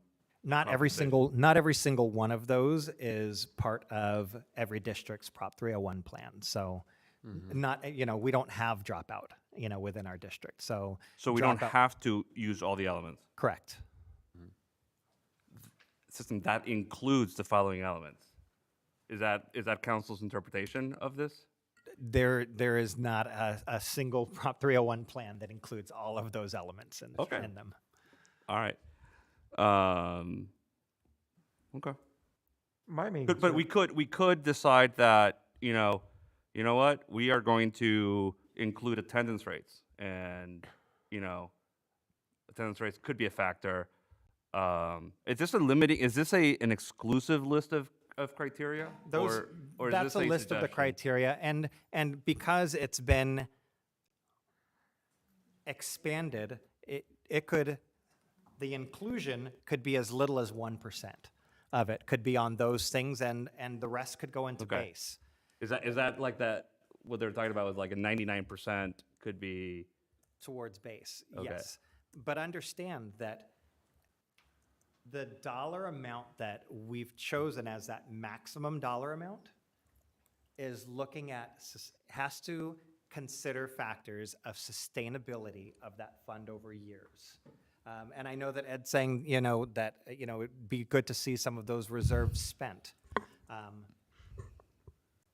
If we're talking about getting those dollars in pockets for a fund, Prop 301 was approved in 2021 for an additional 20 years. So this is going to be around till 2041. So we can spend down all of those reserves now, and everybody gets a nice chunk for this year and next year. And then if we're also looking at making changes towards the base salary, then we're going to see everyone's base salary decrease in future years. So I do not think it is being good stewards to put volatility in a fluctuating salary schedule.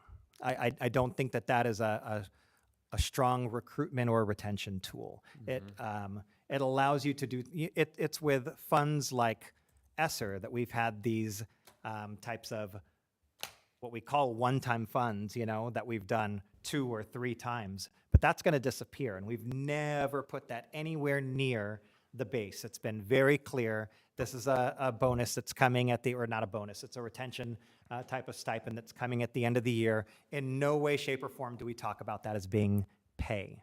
So if we're going to get into conversations about things going into pay, we want it to be stable and going up. We don't ever want to see our salary schedule go down. I'm interested in hearing. Yes, I'd like to make a comment first, and then I'll pass it to Luis, because I am interested in hearing the voice of the teacher and hearing how he receives it in his school district. But I have been in conversations with my ex-husband and talking about how it works at Phoenix Union, being a way larger district, getting way more money, and they go from like $3,000 to $5,000 per teacher. But at the end of the day, like, the reality is that when we tie anything to performance pay, like, it's unfair to our teachers. We don't get to choose the students that we're serving.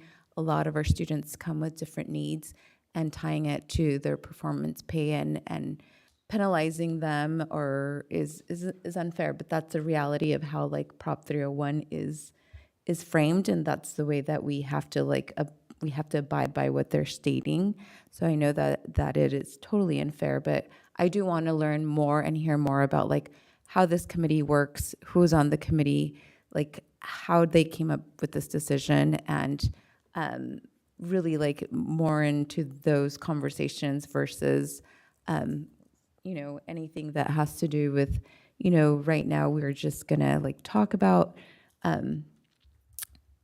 it's just a conversation and setting a date for our next meeting, and that I'm looking forward to. But I do want to hear from Luis. But I do feel like one thing that I have always said, like, I was married to a teacher, so I know what it's like to live off of a teacher's salary, and to have his salary like based on performance pay is completely unfair, because you want to teach in an area where there's underserved communities, and some of these children don't have like supports at home and may perform in different ways than the affluent children, where teachers will receive more because of, you know, the students that they're serving. So I do feel like that's always been unfair in our state, but we don't have control of that because that's more of the state legislator. But I do want to hear what Luis has to say and how he receives his Prop 301. So the main thing I want to focus on is, I do agree with Ed. I think we should be looking at revamping it moving forward, because we need to remain competitive. We're not competitive with other districts, we are going to lose teachers. But a thing that kind of I'm just looking at, it just still hard for me to wrap my head around. Where I'm at in Scottsdale at Arcadia, we don't use the TAP rubric, so it's a little bit different. But what I'm looking at it is, efficient is the same thing as proficient for you all, for us here. Why is it that the proficient teacher? Efficient? Yeah, I'm rated Yeah. as efficient. I'm an efficient Efficient teacher. or Effective, proficient. sorry. I'm saying the word proficient, I'm saying the wrong thing. I'm rated as an effective teacher. So effective is the same thing in our schedule as proficient on the TAP rubric. But why is it a teacher who is being proficient on the TAP rubric only receiving 70%? Again, it's like what Lenia said, we don't get to choose the students we have. We sometimes will get dealt, a rough class. And if that's the class we're being observed on and we get ranked lower for it, why are we still going to be, hit with that for that? Let me clarify something. Is for myself, is that score tied to outcomes, or is it tied to what the teacher's putting in? So that score is not tied to outcomes. We did have performance pay that was connected to outcomes, but yes, we get who comes through our door, but with an recognition, number one, that student outcomes are not just proficiency, they're growth. And we've seen students make significant growth here within the district. And there's no way that I would want to look at our students here within Osborne with a deficit lens and thinking that because of who we get, that would negatively impact teachers and who they have to teach. Our teachers do an amazing job, a wonderful job, and have and throughout the years been rewarded tremendously through working with our students. So Osborne students have not held anyone back from receiving significant performance-based pay, including. In fact, students that are lower achieving also have the potential for much. So this isn't tied just to like our ASA scores, but we score well on growth. In fact, the majority of the points that we get within our system are growth points, not proficiency points, and that's due to the strong work of our teachers in managing growth for our students, and that's been recognized when it's built into, in the performance pay system. It's not in this. So those outcomes are not, that's teaching, that's not. Get a 5. Someone could get a 5, even though their classroom may, the proficiency or the growth level of that classroom may not be what we want it to be. If through observation, that teacher is killing it, as they say, they could get a 5, even though the classroom is not where we want it to be. Well, there's also strong correlation. Like a 5 is not just like, hey, that's really good teaching. Like if you're scoring a 5 on the observation, it's truly knocking it out of the park. In terms of the highest level of not only delivery of instruction, but also the student ownership of learning that's going on in that classroom. So there is a strong correlation between the observational scores and student outcomes. So if I may, But theoretically, it's not a 1-to-1 ratio. There's a correlation, but it's not necessarily a causation. That if you get a 5, you have a good classroom. It's not. Okay. But I also think we're If I may rephrase what I wanted to say, then I'm not talking about outcomes, I'm just talking about the day-to-day student classroom. An observation is a snapshot of the day-to-day student classroom. At the same time, though, if I remember correctly, when I went through ASU and my master's and I was learning the TAP rubric, I was told by multiple professors, don't aim to get fives, you'll never get fives because of how the rubric is set up. But at the same time, I'm looking at this, I feel personally that a teacher who's getting a 3, a proficient, should be given 100%. They may not be knocking out of the park like a teacher scoring straight 5s, but at the same time, they're proficient. I'm looking at a TAP rubric right now because I found one of my old ones I had a copy saved of, and 3 for me sounds like an effective teacher. But Luis, is this supposed to be a incentive? Like, so if it's a payout at 100% at a 3, what's the value of getting a 4, if any? It's the same thing I asked my district, what's the value of me going for highly effective if it's effective as 100%? It shouldn't be based on how well all these other little factors. If you're an effective teacher, you should be getting 100%. The growth should be if you're at or in this case, a 1 or a 2, rather than 3 to 5. Because at the same time, this is what I've been told teachers are being told at ASU. Don't aim for 5s. You're not going to get them right off the bat. Get 3s, you're going to be an effective teacher. So there's a couple functions to this. I mean, we can look at performance pay as being,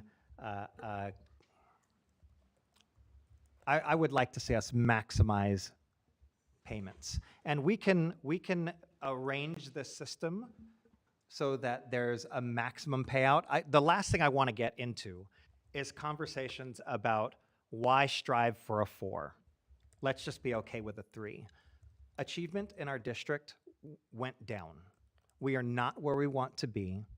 If kids are going, that's what we're here for. We're here for kids. If kids are going to grow, they need the best from us.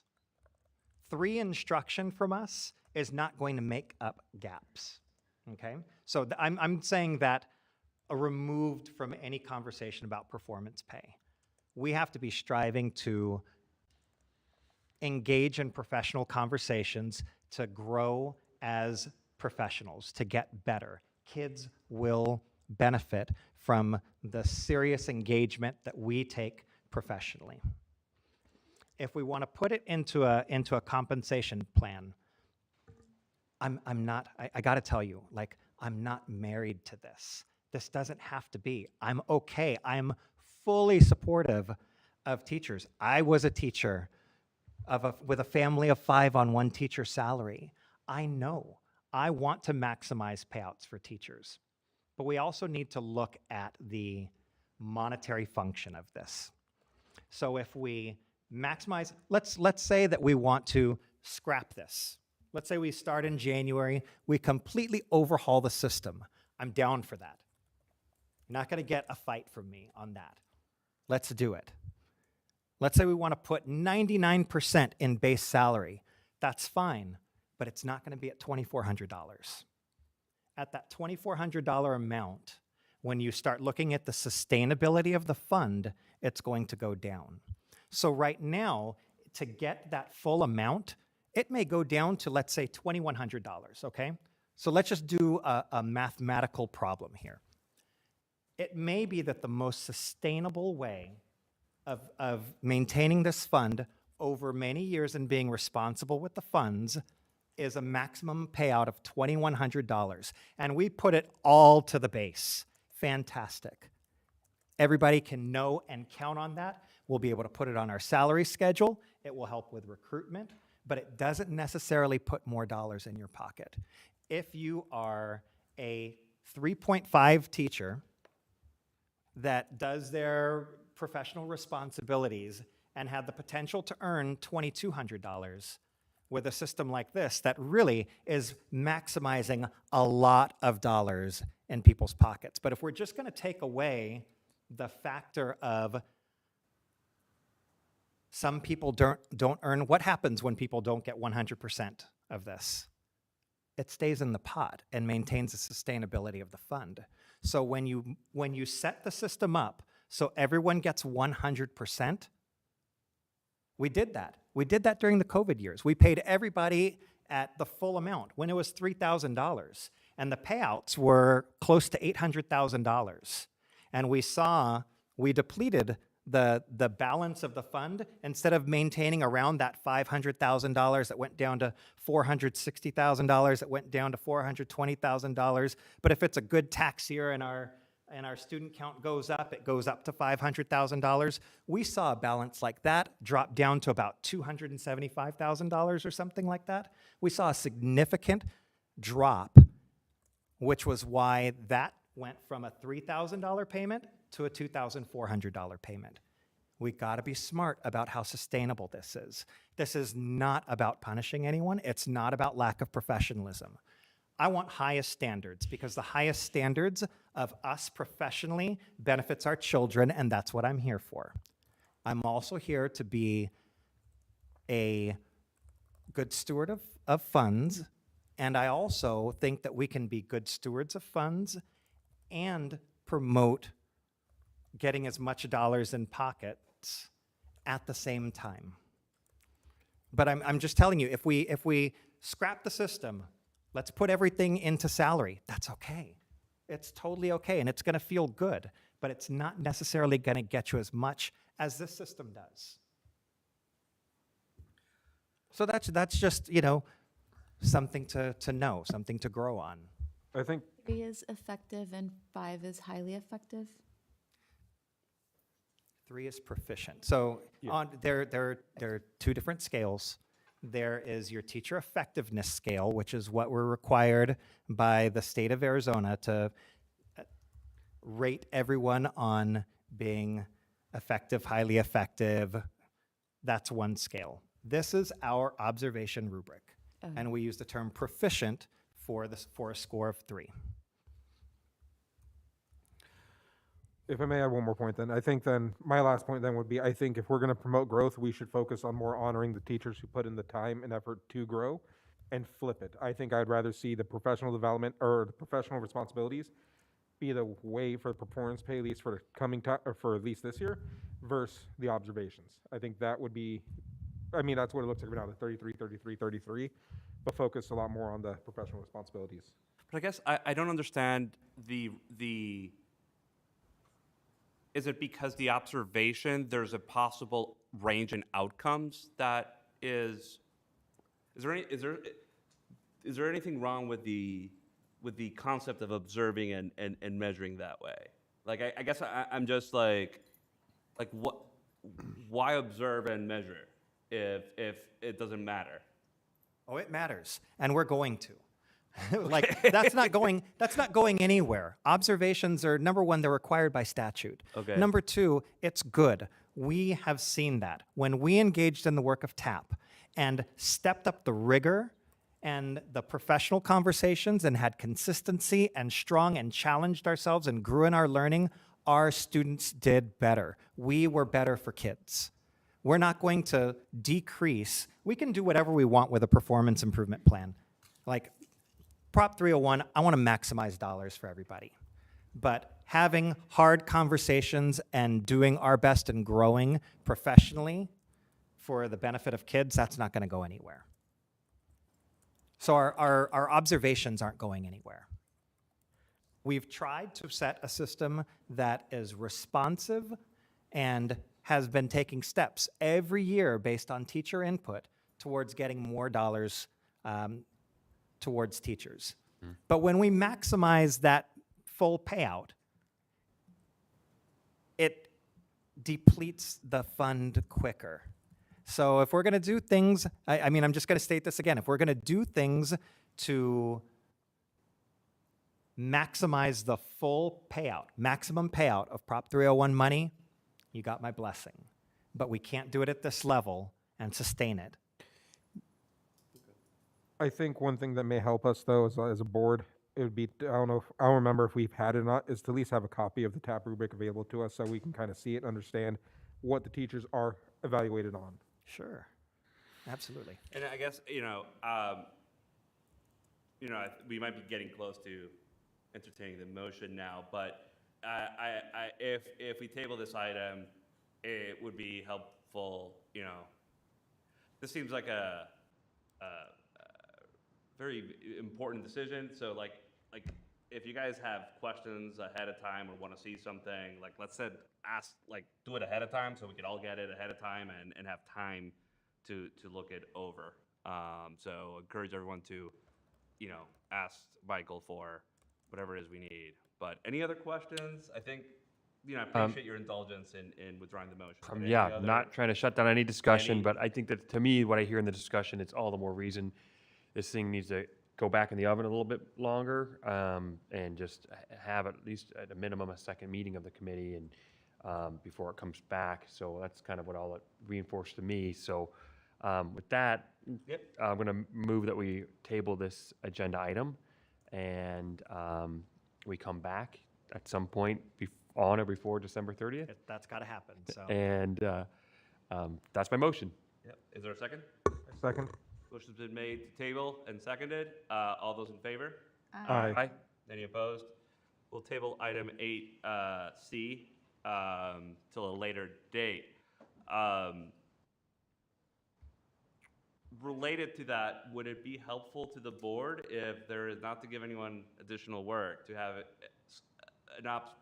a member of the board attend that second meeting just to get firsthand information? I mean, I don't If know. anybody's interested. I wouldn't want to. I don't know if it would kind of throw off the feng shui or be unduly influential on folks in that committee. I think the committee needs to do their work and. No, I mean, just to observe. I mean, if no one wants to do it, that's fine as well. Yeah.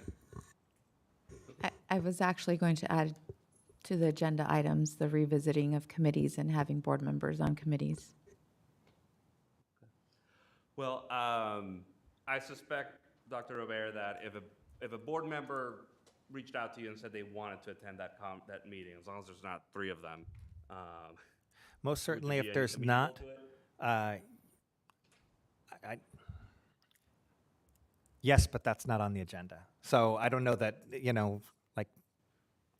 yes. Okay. But I don't know that we should prolong, like, the Yep, motion's no, been made, so we got to move on. We can move on. Yeah. All right. Where are we? Okay, so I guess let's go to 8D, Administrative Performance Pay Plan. Yeah, I don't think this one's going to take too long. This, in the same way, it's not required by statute to go before the board before December 31st, but we've brought the administrative performance pay plan to you every year. We normally put it on consent agenda. I put it on the regular agenda because there is a new component, and that's that administrators are being evaluated using an NIET rubric for the first time. That was something that came through the strategic plan, was a movement on the leadership section to create an objective rubric for the evaluation of administrators. So NIET has developed the same type of evaluation rubric for principals.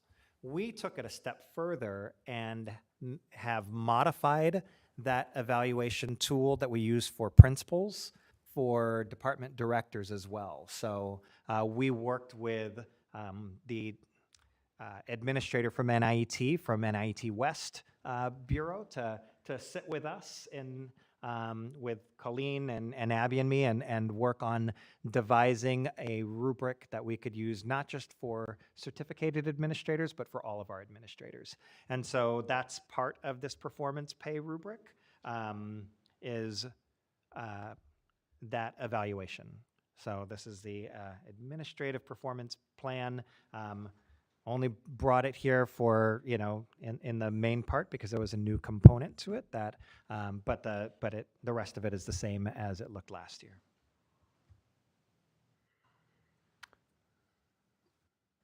So I move that we approve the administrative performance pay plan for FY 2023. Is there a second? I'll second it. Motion's been made and seconded. All those in favor say aye. Aye. Aye. Any opposed? All right. All right.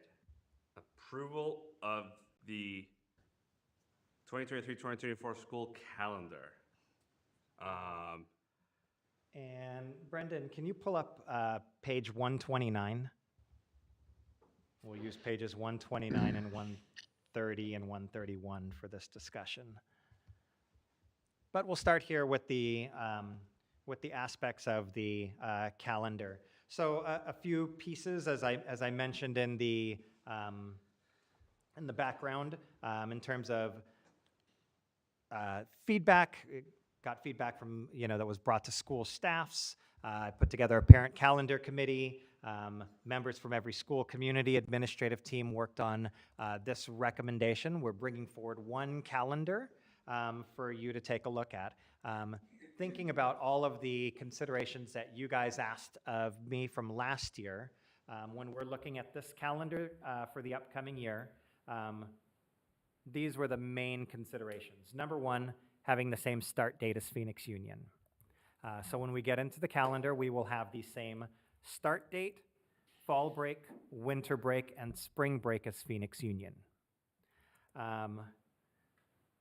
When it comes to end of semester and the way they do exams at the high school, I'm not going to try and even touch what they do with Phoenix Union when they, what their last day of school is based on, they get into these days for exams and all that. We've got the same start date.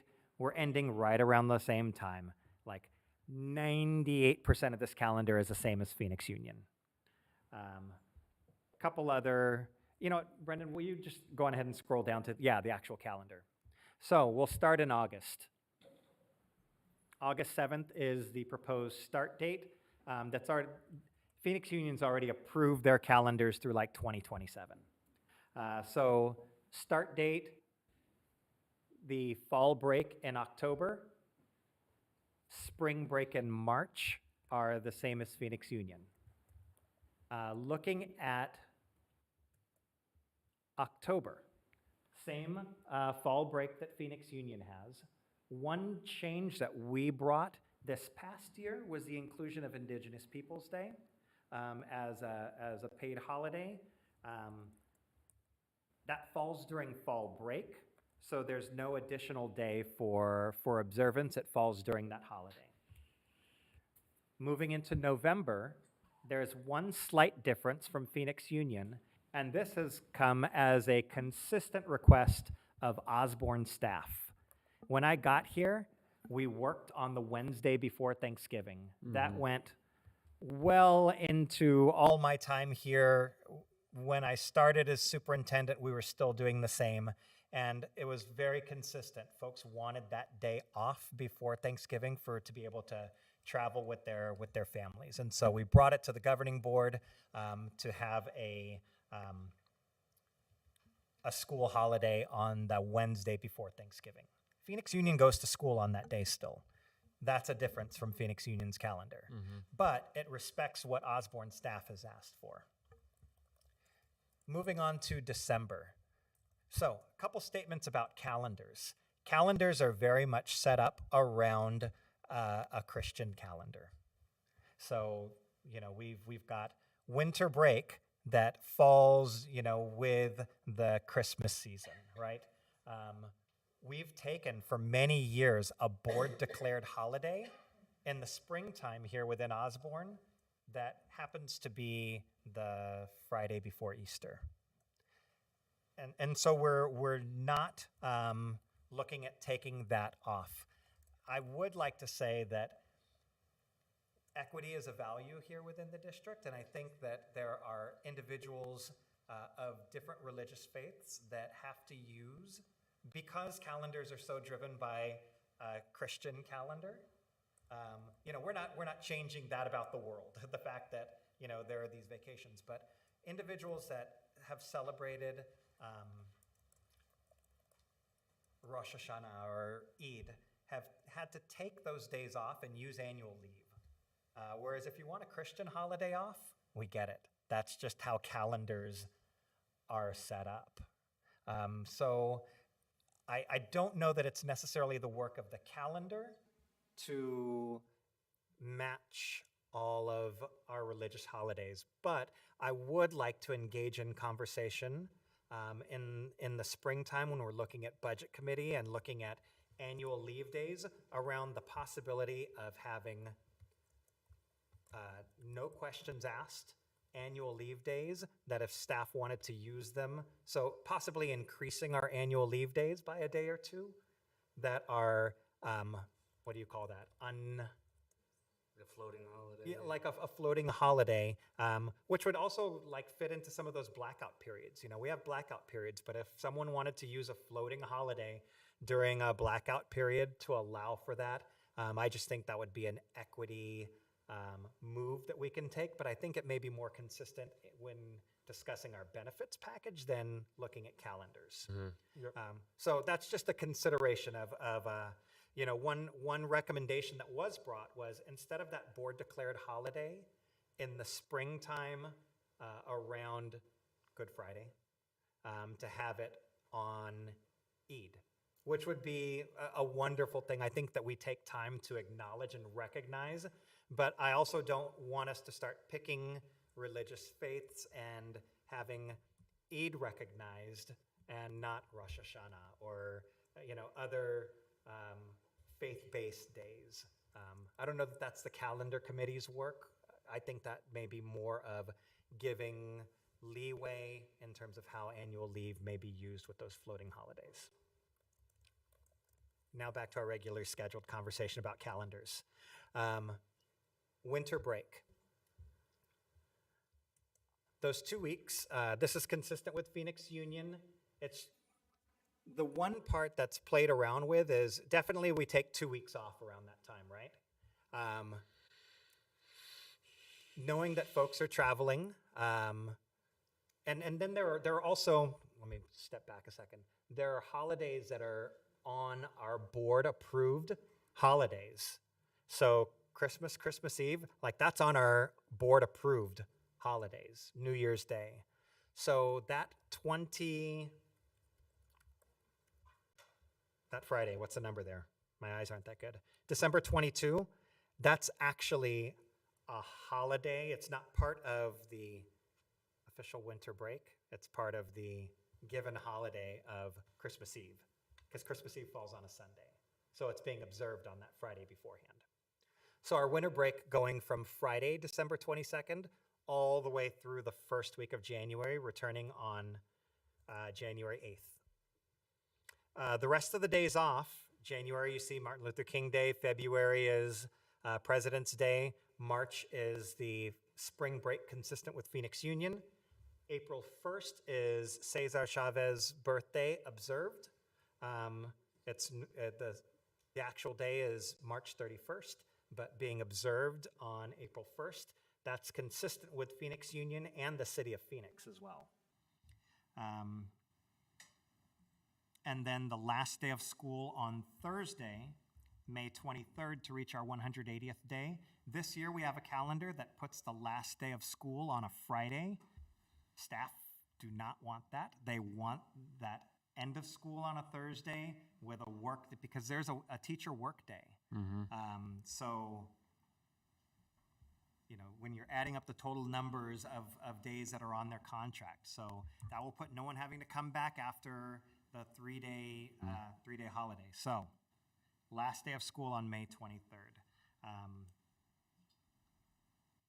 This was well liked. Yeah.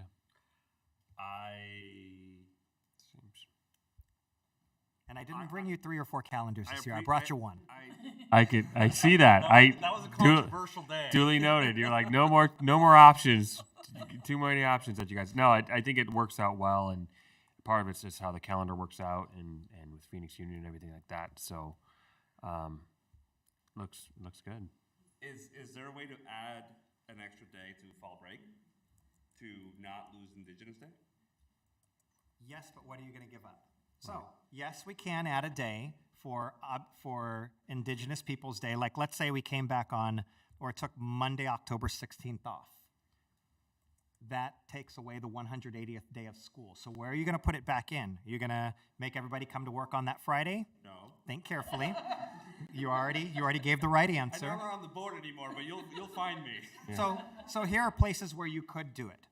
You could do it on that last day of school and move that to a Friday. Or you could start school one day earlier and start school on a Friday. Or You could take away November 22nd as a holiday, the day before Thanksgiving, but staff has asked for that. Yeah. So, Nothing's ever perfect, but this is pretty darn good. this is so, the best calendar I could bring to you, I think. yeah. This is really good. I mean, the only thing I see as a teacher, but this is the same across my district and other districts I've looked at, is that just long haul between April and May, because that's that final pump we got to get over. But I get it. There's testing. We've already used a lot of our days.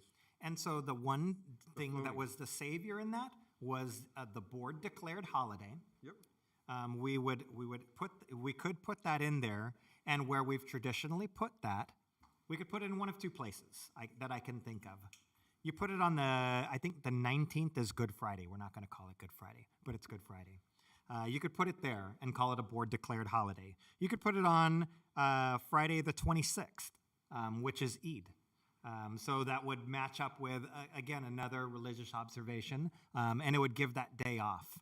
But we do happen to have that day in April. Like, I know it's April 1st, but there's a day, I recognize it's a long stretch, but you're not going to, as Ed just mentioned, you're not going to have perfection. This is as close as we can get. And if we throw that one day in there for a board declared day, where are we going to adjust elsewhere on the calendar? The hard part. But I was just saying, that's the one thing. I know, But I I mean, hear ya. it's the same in Scottsdale, it's the same in Phoenix Union, it's the same in other districts I've looked at.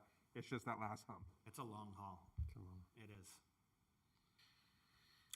All right, I'm glad that I can celebrate Three Kings Day in 2024, and yeah, That's a big one. I'm happy with that. That's a big one. It just happens to be on a Saturday. So, Yeah. but anyways, I move that we approve the 2023-2024 school calendar. Motion's been made and seconded. All those in favor? Aye. Any opposed? The motion carries. All right. Where are we? I think That's it for action items. Board development. board development. Mr. Peralta, tell us about the CUBE conference, please. So I will be honest and say that Miami, I always was I give Florida just bad rap all the time. I'm not a big fan of Florida. It was nice though. 80 degrees, high humidity. But I mean, I'll take the 80 degrees with the high humidity. I landed and I instantly got a cold, so it made the whole thing a little bit not as fun. But it was a very interesting conference to go to. There was a lot. I mean, it was a Council of Urban Boards of Education. That's what CUBE stands for. But the amount of people I ran into that I could talk to from different boards from across the nation was just amazing. Especially because we're all focused on, improving, our students. I did get to sit down with a lady named Dr. Emily Moore, and the first thing she told me is like, I marched with Dr. King, I marched with Malcolm, I marched, and she started listing these people off, and I'm like, I'm gonna sit here and listen to you. So for about an hour, she just went off, and it was amazing. Hearing how she's talked about working with students, bringing sports to the district she serves for, improving tennis, because that's what she does, but really just building students up within her district through sports and through other extracurricular activities. One of the ones I'm going to be meeting with these people before I give a little bit more in depth because I want to hear from them again. I'm sat through a discussion with the superintendent of Compton out in California, and he's really looking at the use of data as a story from a board perspective for how students are doing, but better on how we can make decisions that better impact our administrators, from everyone from Dr. Robert down to our principals and vice principals and other admin at schools. It was an interesting talk about. I'm trying to schedule a time with him so I can talk with him a little bit more about what they're doing. I also talked to the lady, and it made me proud to think about Osborne while she was talking about it, that we do teach CRT. And I know some people are like, what are you saying? Culturally responsive teaching. And she really broke down her doctoral degree about culturally responsive teaching in urban districts. And that was really fun to talk about because it's a lot of what we already do. How do we engage our students? How do we bolster their education? And I think that's it for what I can really say right now. A lot of it was a lot of just networking with people from other districts and hearing what they have to say. Making relationships with other people here in Arizona as well.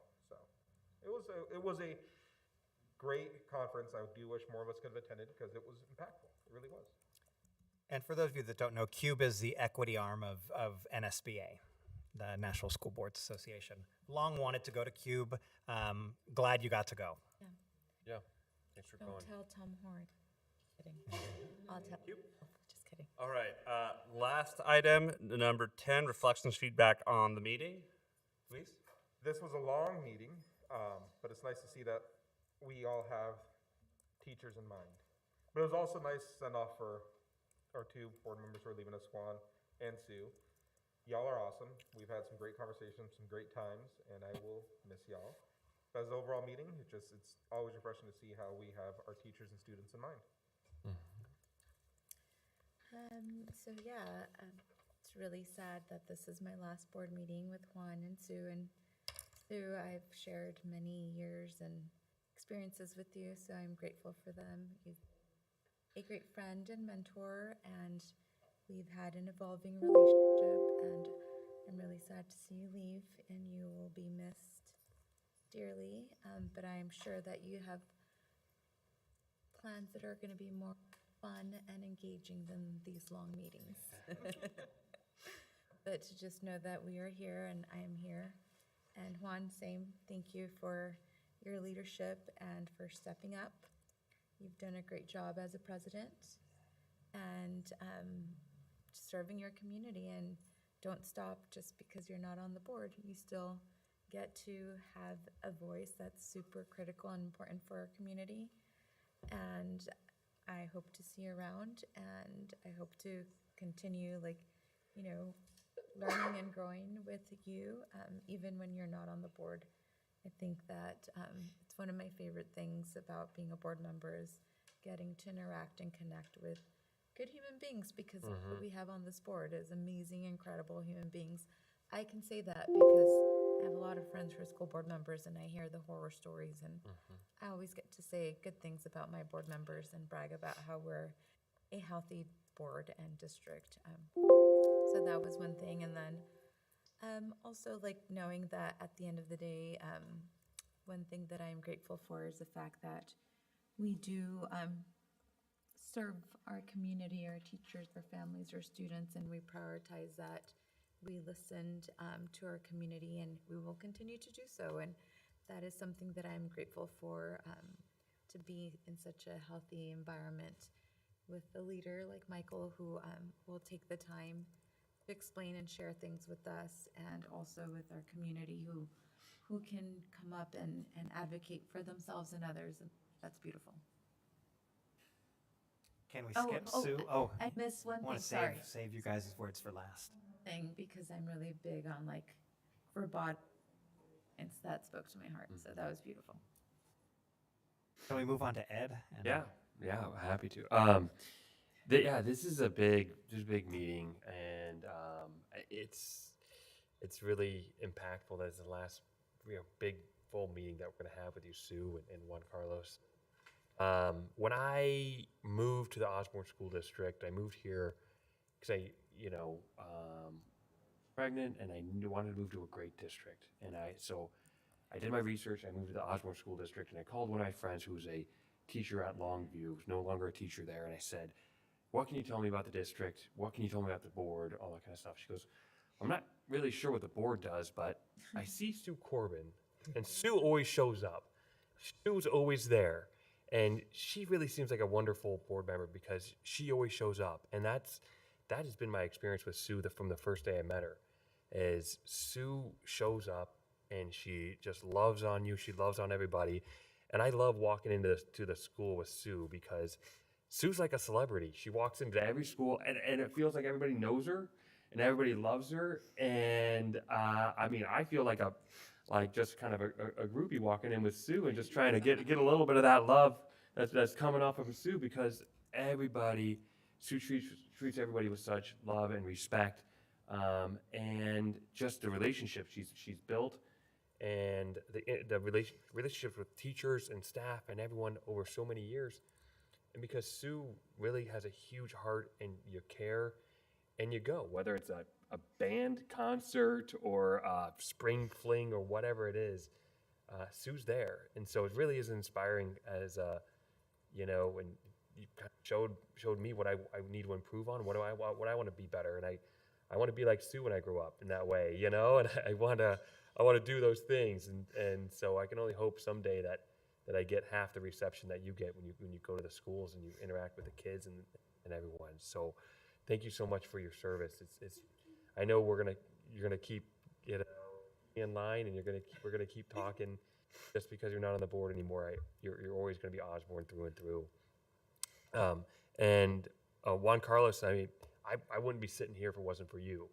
That's another just real quick story. As 2017, I think we had met because probably at one of our Dia de los Reyes parties, which the Hermes family is known for, and all the Puerto Ricans in town show up, and including Juan Carlos, and you were doing the chair. You were chairing in 2017 for the bond, and you needed a treasurer.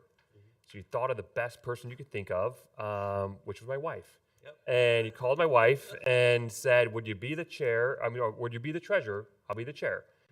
And my wife said, "Not really my thing, but my husband will do it." And so you called me after that, and I said, "I gotta check with my wife." He said, "You're pre-cleared. You're good to go." Then I'm in. And so that really was my first formal opportunity to volunteer with this district and to get to know the wonderful people at OEA and the teachers and the staff, and to be and Juan Carlos, and to work together. And of course that was successful. And then in 2018 again that was successful. And so you really helped. I mean, I wouldn't be sitting here, I wouldn't be involved, I wouldn't have been on the foundation board if it wasn't for you making that call. And I always will be eternally grateful for you for doing that, reaching out. And that's just how you are. That's how Juan Carlos is. He's not just about himself, really not at all.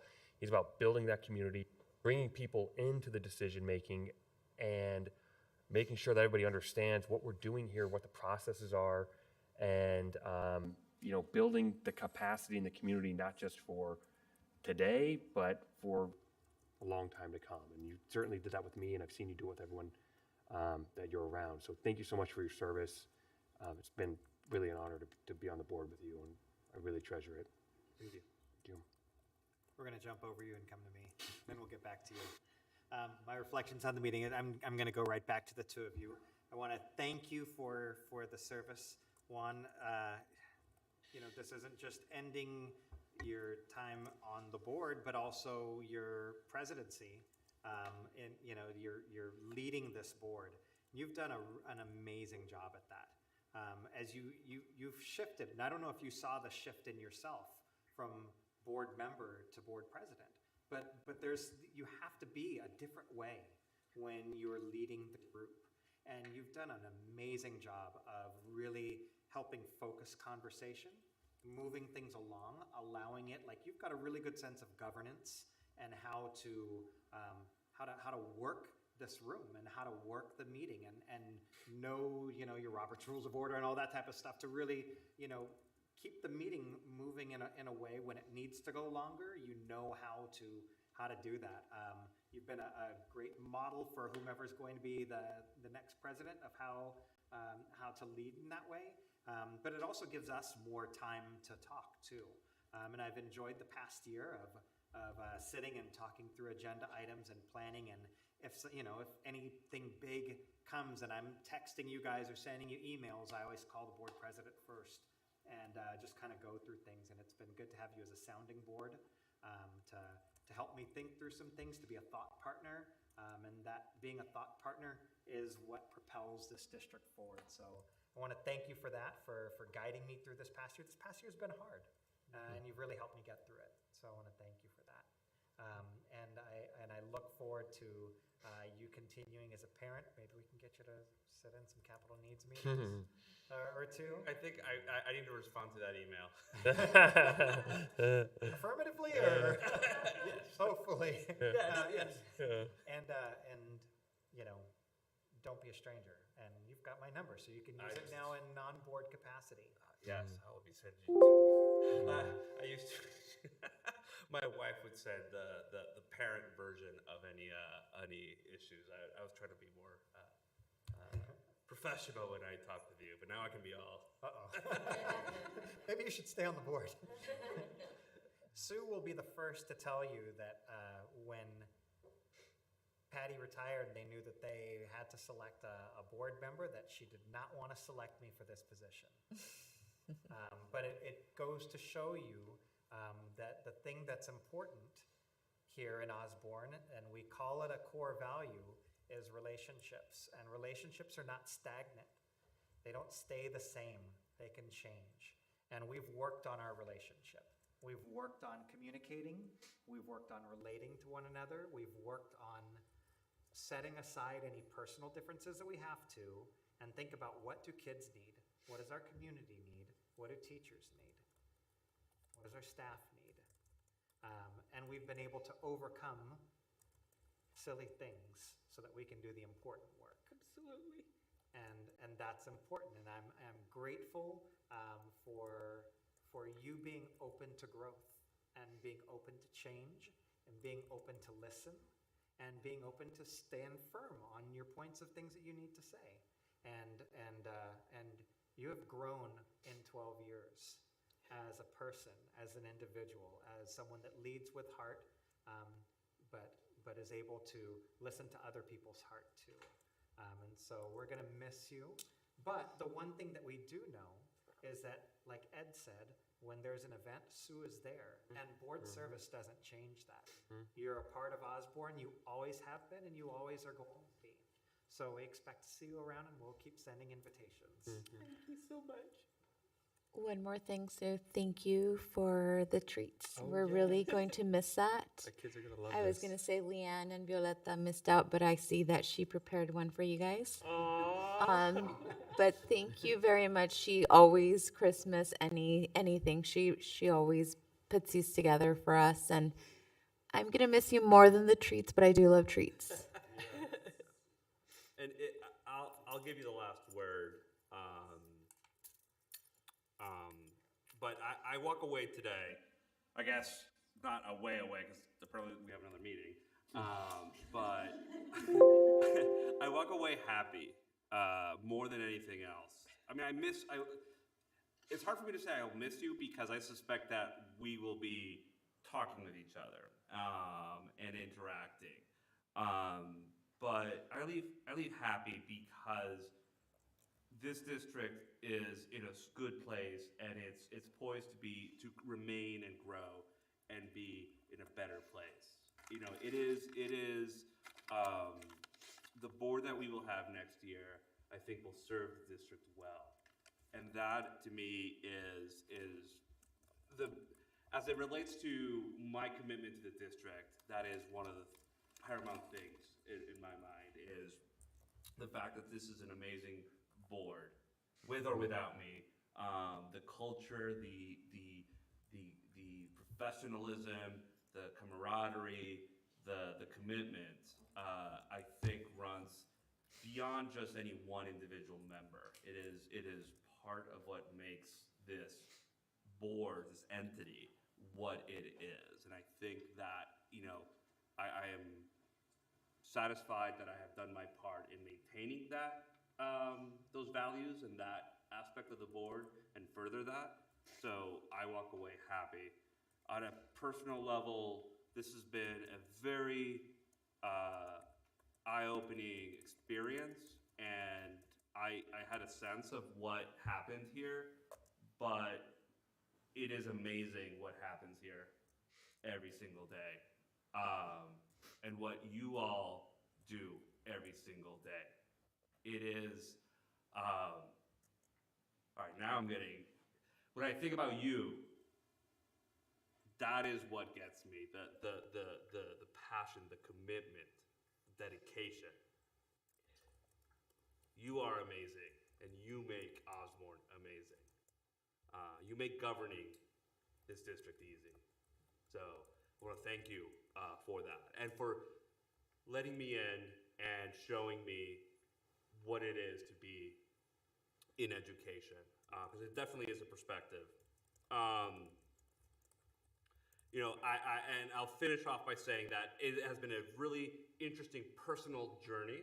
I like not politics. I don't like the politicking of it, but I am interested in governance and government, because it is an important aspect. But it was an interesting personal growth opportunity to reach that point where idealism meets governance, and the need to have ideals and values you make tough decisions that you thought, you come in with these ideas, what you want to do, and then you have to balance those, your values, your principles with what can happen, be creative and push. So it was a good personal growth experience of being in that space of balancing idealism with pragmatism while being true to my values and my ideals. So I thank you all for that journey as well. So I will miss this aspect and the community that we have here, but like I said, I expect to see you all here and there in a different capacity. So, Sue? Well, I just want to not cry. One of the fun things about being on the board, back before the COVID crap, we would visit the schools. And we go into classrooms, and concerts, whatever's going on. And the friendliness of the teachers, I mean, here comes the board. Well, we're sort of the boss. But it was just so open, and the kids were just so welcoming, and it's just a wonderful place to be. And the relationships and friendships that I have made with teachers, custodians,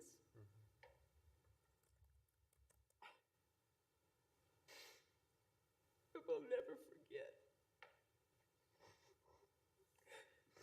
I'm done. Thank you, Sue. Thank you for everything. We have an executive session, so I'm not going to adjourn the meeting, but I will call a brief recess. So thank you, everyone. Got future agenda items. Future agenda items. All right. It's been, all right.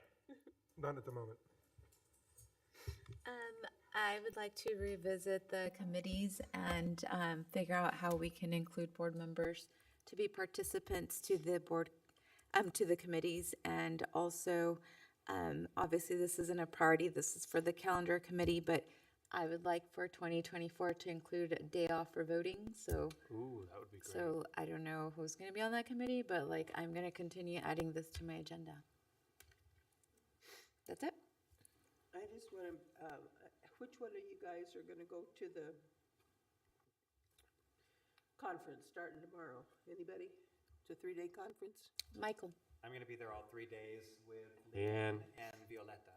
And you're going to be there Thursday, Friday, right? Or just Friday? Or, Who, me? Yeah. Are you going at all? Just the one day. I'm not on the board anymore. You are Till until December 31st, January. you are. Yeah, till December 31st at midnight. I have not registered to go. Well, you are being presented with the honor roll conference award. What day is that? I think it's on Friday. Friday. I think it's Friday. I'll send you the details so Okay. that you know what time to be there. Okay. Ed? I like that idea about voting day off, but anyways, so I second that agenda item. But in terms of agenda items, kind of similar to what Elenia said, but would love, this is not going to be January, but at some point down the road, circling back to kind of an update on the Prop 301 meeting process for next year, as we hopefully continue that momentum and do that. Would love before the December meeting, say, hey, how are things going? Where are we at with that? So we've got a long lead time. Other thing is the transportation grant, talking a bit about, I mean, we can maybe do this offline if it doesn't necessarily need to be an agenda item, but I know there's a sidewalk component to it, sidewalk kind of repair component of it. Would love to have a discussion about that, how that money's gonna be allocated, what sidewalks are we talking about, just to follow up on that. I have one more, and so full transparency, this is my employer now, but when we received the hydro panels, I was not employed by Source. And there's a conversation about replacing them instead of removing them and then paying again. I don't know, but like, I'd like to add that so that conversation can initiate. And I don't need to be part of it, but also like I pushing for them to pay for it. Yeah. Thank you. Well, I think you guys should have a agenda item, action item next year about making sure you guys keep being awesome. So it's a requirement. So, anything else? All right, so we were going to take a brief recess just to basically shuttle you off, and then we will go into executive session. Thank you, everyone. Thank you. Yep. It'd be really hard to get through without all the sugar you gave us.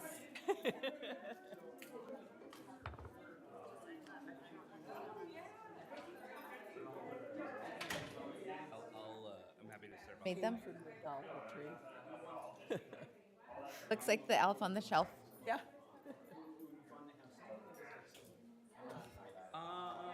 I think the budget, if this is like the final copy, I think we all signed it, right? And then there's one that you just have to sign the summary. I think that's. Love candy.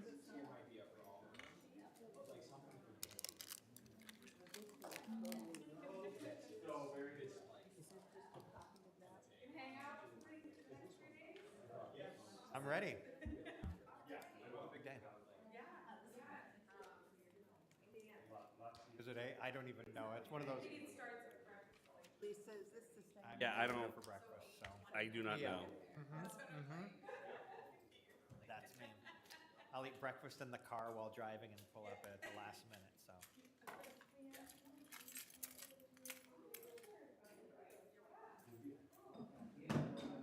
Leanne, good luck. And I think the district will be very good.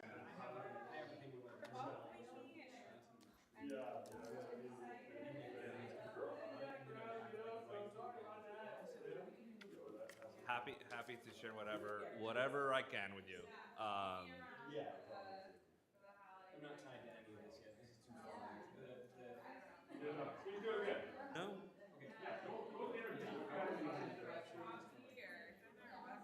We'll just send it Yeah, back yeah. that way. Definitely.